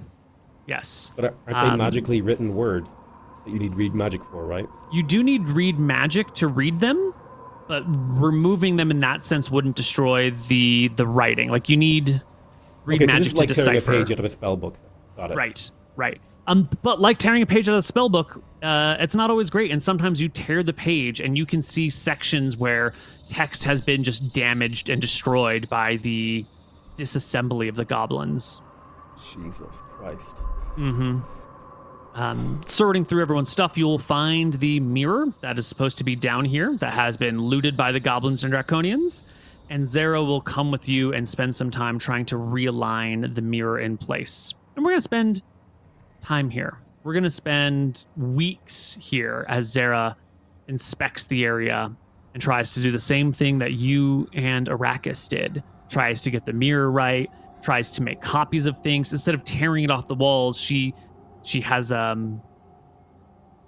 notes that she will just be making in hand, and she will cast many read magics. And we're going to time skip because no more danger occurs in this area. But the orcs and the town guard will handle any dangers out there. She'll keep you inside with the shadow blade in case anything comes through this thin spot between worlds. And we're going to go to our second break. When we come back, we'll do our very last segment. Awesome. Hello, everybody, and welcome back to Outcasts. We are on the way back from Sigris's tomb. There was plenty of stuff happening there, but there's no role playing. You kind of watch as she tears the tomb apart, metaphorically speaking, pulling all the information that she can. And when she's done, she has people come from the village to rebury the tomb. Like, that area that was all sort of cobblestoney and everything, they move earth over it. They leave a marker some distance away from the actual tomb entrance that she knows and the orcs know and you know, and anyone who is there to do this will know the distance. They'll send everyone off, and then she will move the marker with just you and the orcs once all the villagers are gone. But it will take time and energy to get back in there. Right. It's kind of like a door. It's like a doorway that takes time. It's a time door, basically. Right. And hopefully, if it takes those draconians, a couple of weeks to get home, and then a couple of weeks to prepare another journey down here, and then a few weeks to journey down here, maybe by the time they return, if they can return at all, the jungle and swamp will have sort of reshaped the area, and maybe they won't be able to find the tomb, and they won't know it's been hidden. And so this will hopefully delay anyone else from finding it for some time.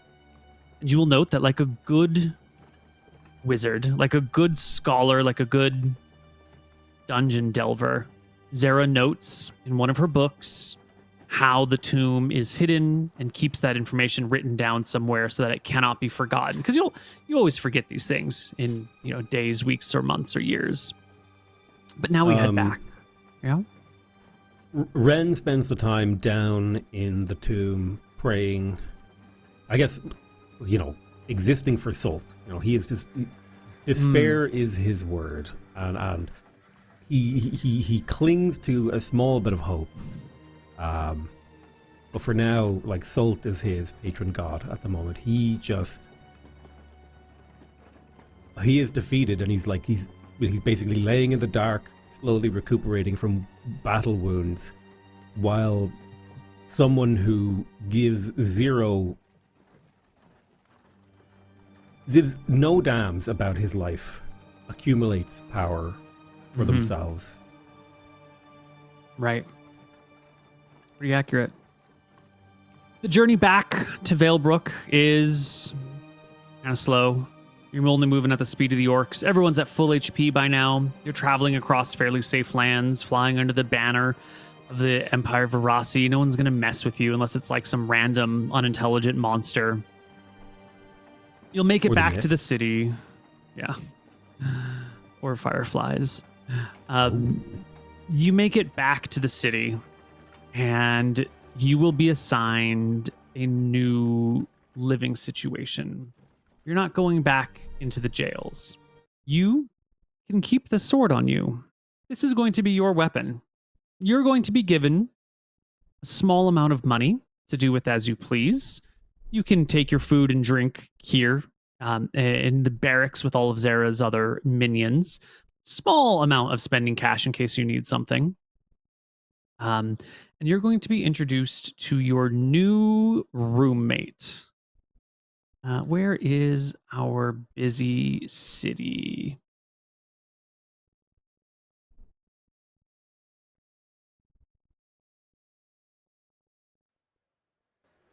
We've met this man before. Oh. His name is Pasca.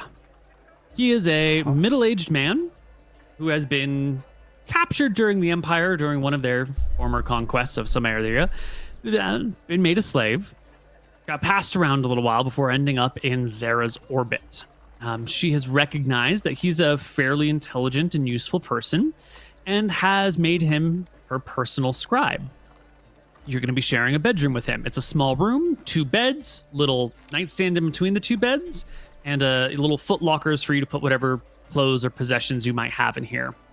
Pasca's kind of short, kind of bald, middle-aged, wears a green jerkin with Zara's mark on his lapel. And when you are brought in to the room and told that you're his roommate, he looks at you and sighs, longing for the days where he had a private bedroom, but welcomes you in and points to the bed that will be yours. Welcome. I'm Pasca. I'm the scribe.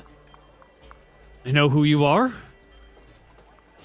If you hurt me, you will displease her Majesty very much. But it would please me so much. Don't look so despaired. Pasca? Pasca. Pasca. Don't look so despaired. Well, I mean, usually when you get a new roommate, you throw a party, but I would be happy to throw a party. I just didn't know if you were going to be happy to see me. Your employment here is seemingly unhappy. And they... Do I look like I want a party, Pasca?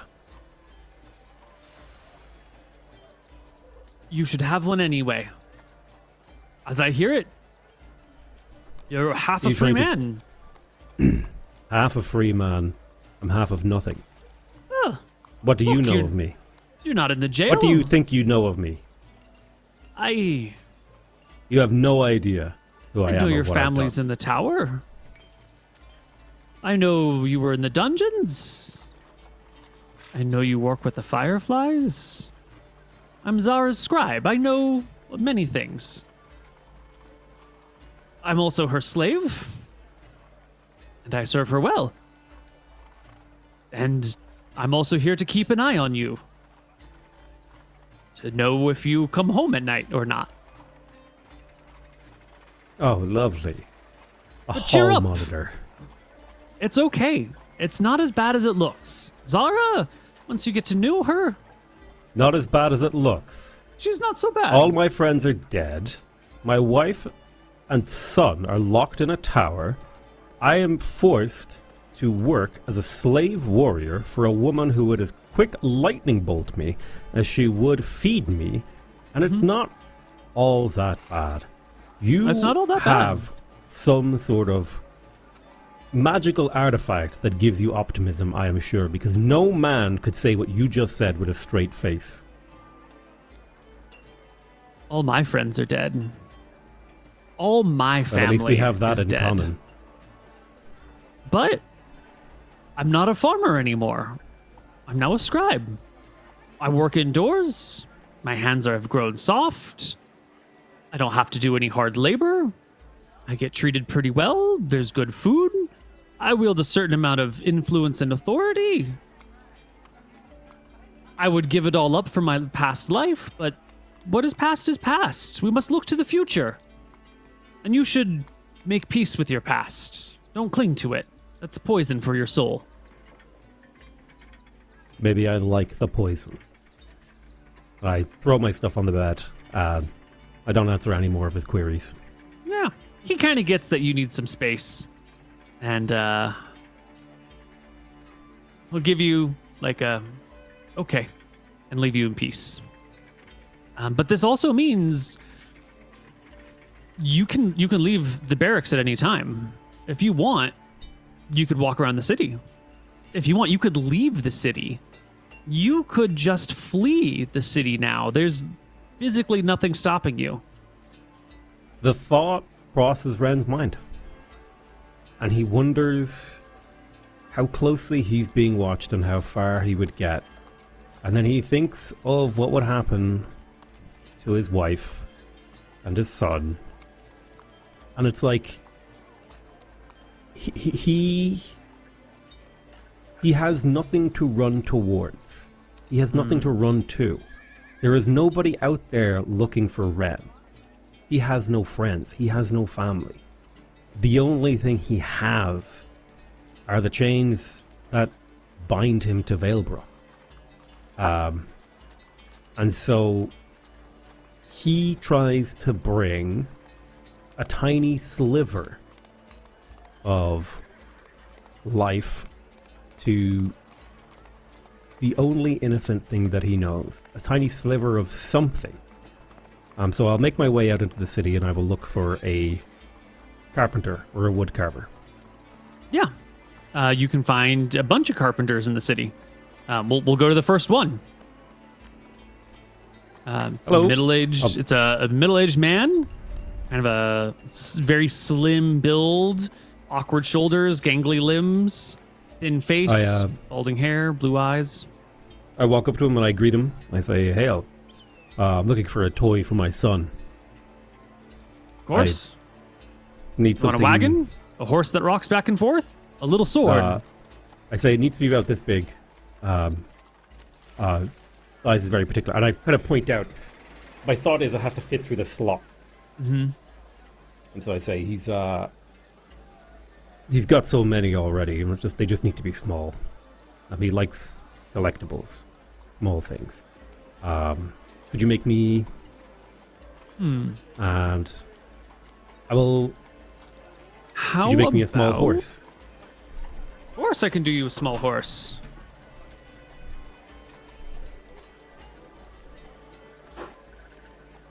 I had a toy made of wood that would fit this description exactly on my desk. Ah. I don't know where it is. Yeah. I'll make you a small horse that's, big enough to fit through those bars. You have some small amount of spending money. This will cover that. And it's done. He says come back in a couple days. So that ordered. Then I wander the streets for a little while. Just kind of getting familiar with the town and the vibe, and then I'll return to the room because I am not all there yet, and being out in this normal world, like watching people go about their day, like children playing, just makes me think of the boy in the tower. Seeing mothers carrying, food from the markets makes me think of my wife. Seeing men working in the foundries and the carpenters and all these things, or just selling things on the street, it just makes me think of how I would give anything to be where they are right now, to live anything normal, to just be away from this torturous existence that has been given to me. And so he returns to the room in despair and prays to Sol. Well, Zara will have work for you. Lots of work. Things that you're pretty good at. And most of it has to do with being a spy. One of the things that she has you do is go out to all the bars where you remember that cop bar where you first had human time? Jesus Christ. You're going to go be sent out to that bar, and you're going to find a nice shadowy corner, and you're going to keep your sword on your lap with your back against a wall and just blend into the shadows and take a nice long listen. Your job is to go around and just keep an eye on her own people. See if any of them are mutinous, if anyone is being bribed by anything. Because you're obviously Zara's person. You've got that mark on you. But if you blend into a corner and disappear after an hour or two, like, people are going to forget that you're there. They're going to be having a good time. They're going to be drinking. And if none of Zara's people are around, well, maybe if someone says something. So she's going to use you like that from time to time. Go to this place. Go to that place. Go hang out in the atrium near her little fortress. See as the people come in and out what they say. Just be the invisible set of eyes that she might need to keep track of what's going on. Occasionally, and I will do it because I have no choice. Occasionally, she will ask you to set up in a room where she's going to have a meeting ahead of time, in a spot like, in her office, for example, kind of in a darker corner. And then just stay there until she gives you a signal. And that way, when she's having a conversation, she can wave her hand and a man will appear out of the shadows wielding a sword, just as an intimidation tactic to let people know that, they shouldn't mess with her. She has magical hidden men in every shadow is what she'll call it. Yeah. But she will also give you supervised visits with your family. An orc will follow you up, just staying nearby to make sure that there's no funny business going on. And you can go up to that tower and you can speak with them if you would like. Would you? Am I allowed to go into the room? Not yet. You have to earn a little more trust. I think I did this wrong. When you first get back, you can talk to them. When you do those other things, eventually you'll be able to go into the room. But I think I messed up the order there.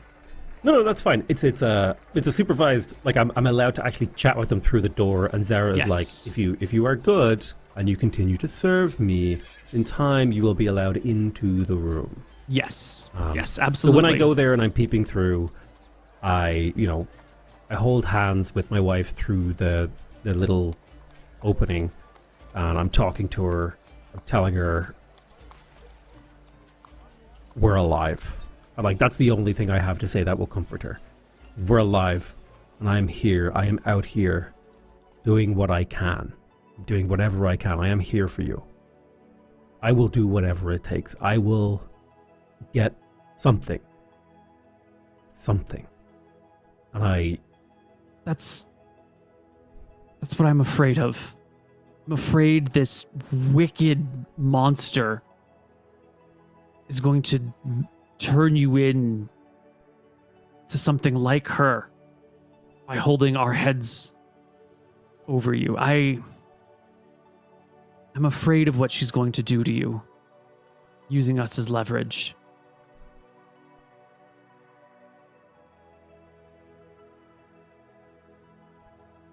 I'll squeeze her hand through the like whatever I can grab, and I'll just say, look,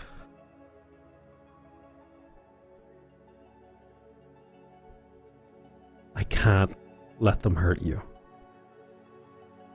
And I'll okay. reach into my pocket and I'll grab. No, you don't understand. We are balanced on the scales. If I die, she has no use for you. I know. And if they you want me die, back home. she has no leverage over me. Our lives hang in the balance. And there's only one way through. And that's for me to do whatever it takes to keep us alive. I'll reach into my pocket. And I'll take out the small carved wooden horse that I imagine I've picked up by this point. Mm-hmm. And I'll pass it through. And I'll say like this, tell him it's from me. And tell him I want to know who he is. She'll scoop up the small child and put his face at the grate. By now you've cleaned and showered and you've put a little bit of meat back on your bones. You're not as scary looking as you were before. She'll introduce you to Ren Jr. Oh, well, my real name is Oriel. Oh, to Oriel Jr. But Ren Jr., for the purpose of dialogue, is fine. Okay. I'll hold up like the little horse, and I'll be like, "Hey, this is a horse that I got for you. The horse needs a name. You got a name in you?"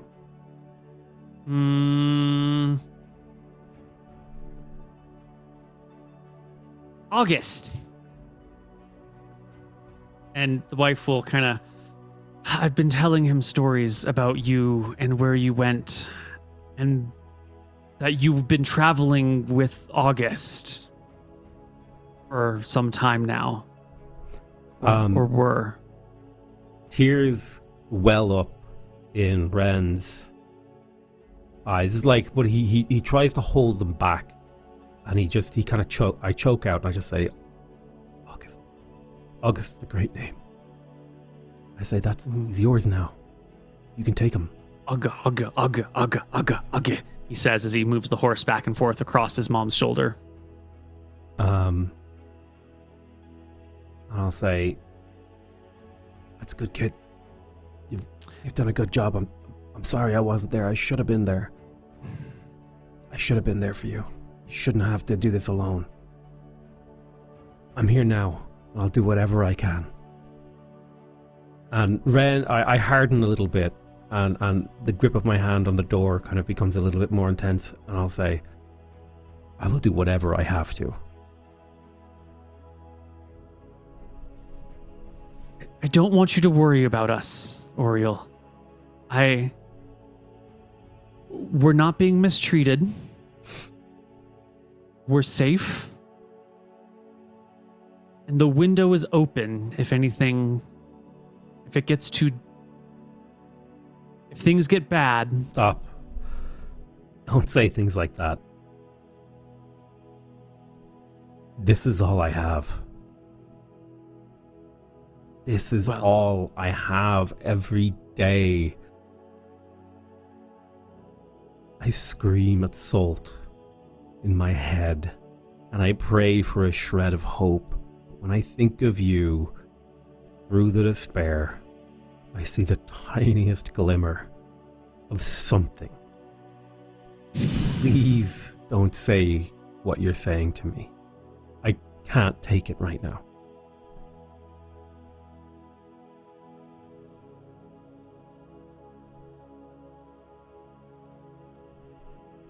It's not.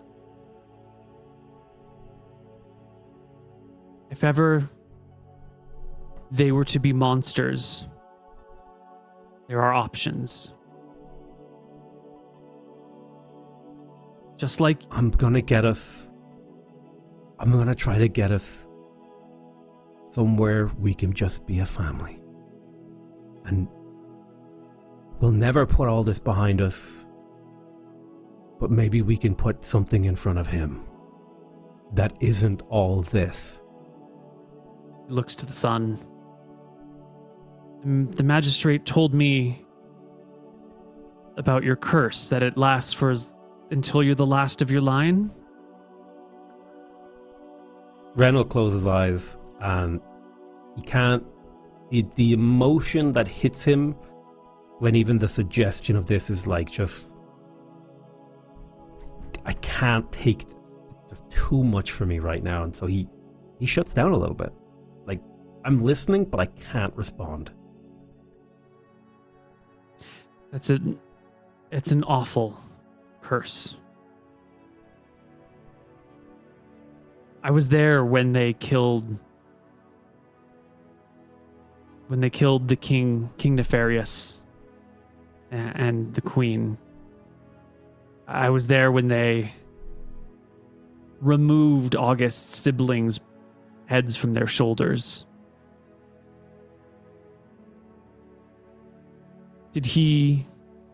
Was his curse ended before he died?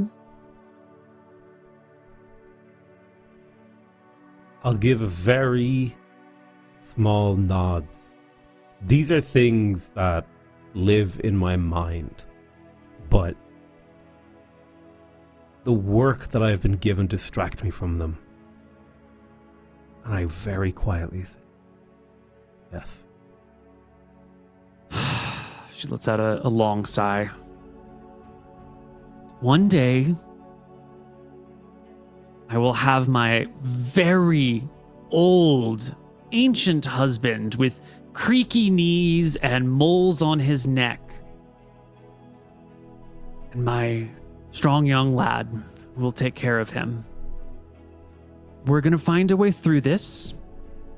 We're going to do whatever it takes. We're going to get out the other side safely. Don't do anything foolish, Ren. Don't do anything stupid. And I'm holding the door through the gap, and I'm just like nodding, overcome with emotion. I'll only do what I have to. I promise.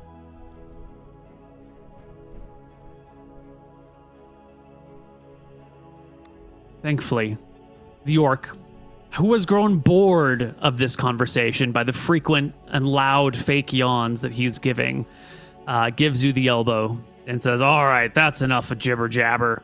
I got better things to be doing than listen to this sappy ass love story.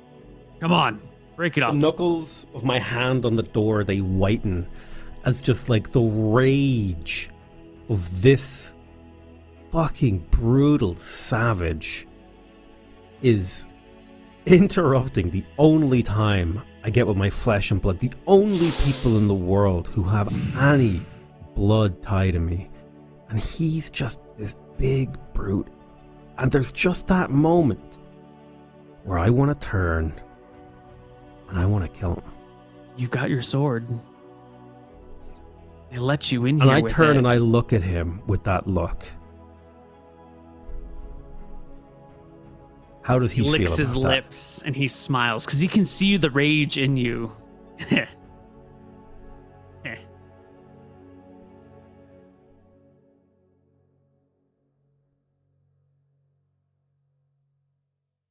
How much does Zera care about you, Orc? And that's when I'll take a moment to breathe. I'll turn to my wife and I'll say, only what I have to do. And then I'll look at the orc one last time, trying to do the calculation of how much Zera cares about this orc. And I'll walk away. All right. You'll be doing her biddings, going about your days, wearing the cloak of the enemy, and helping Zera, Magistrate Zera, climb the ranks of the Verasi Empire. I think that's where we're going to end our session for the day. Since you've lived... Beautiful session. Super emotional. Since you've lived, we will do another one. We'll figure out scheduling offline. Perfect. And we will find out the next step on this quest, which is going to be dealing with the sensor and the sensor's close allies. But all of that and more when we come back next time on Save or Die Outcasts.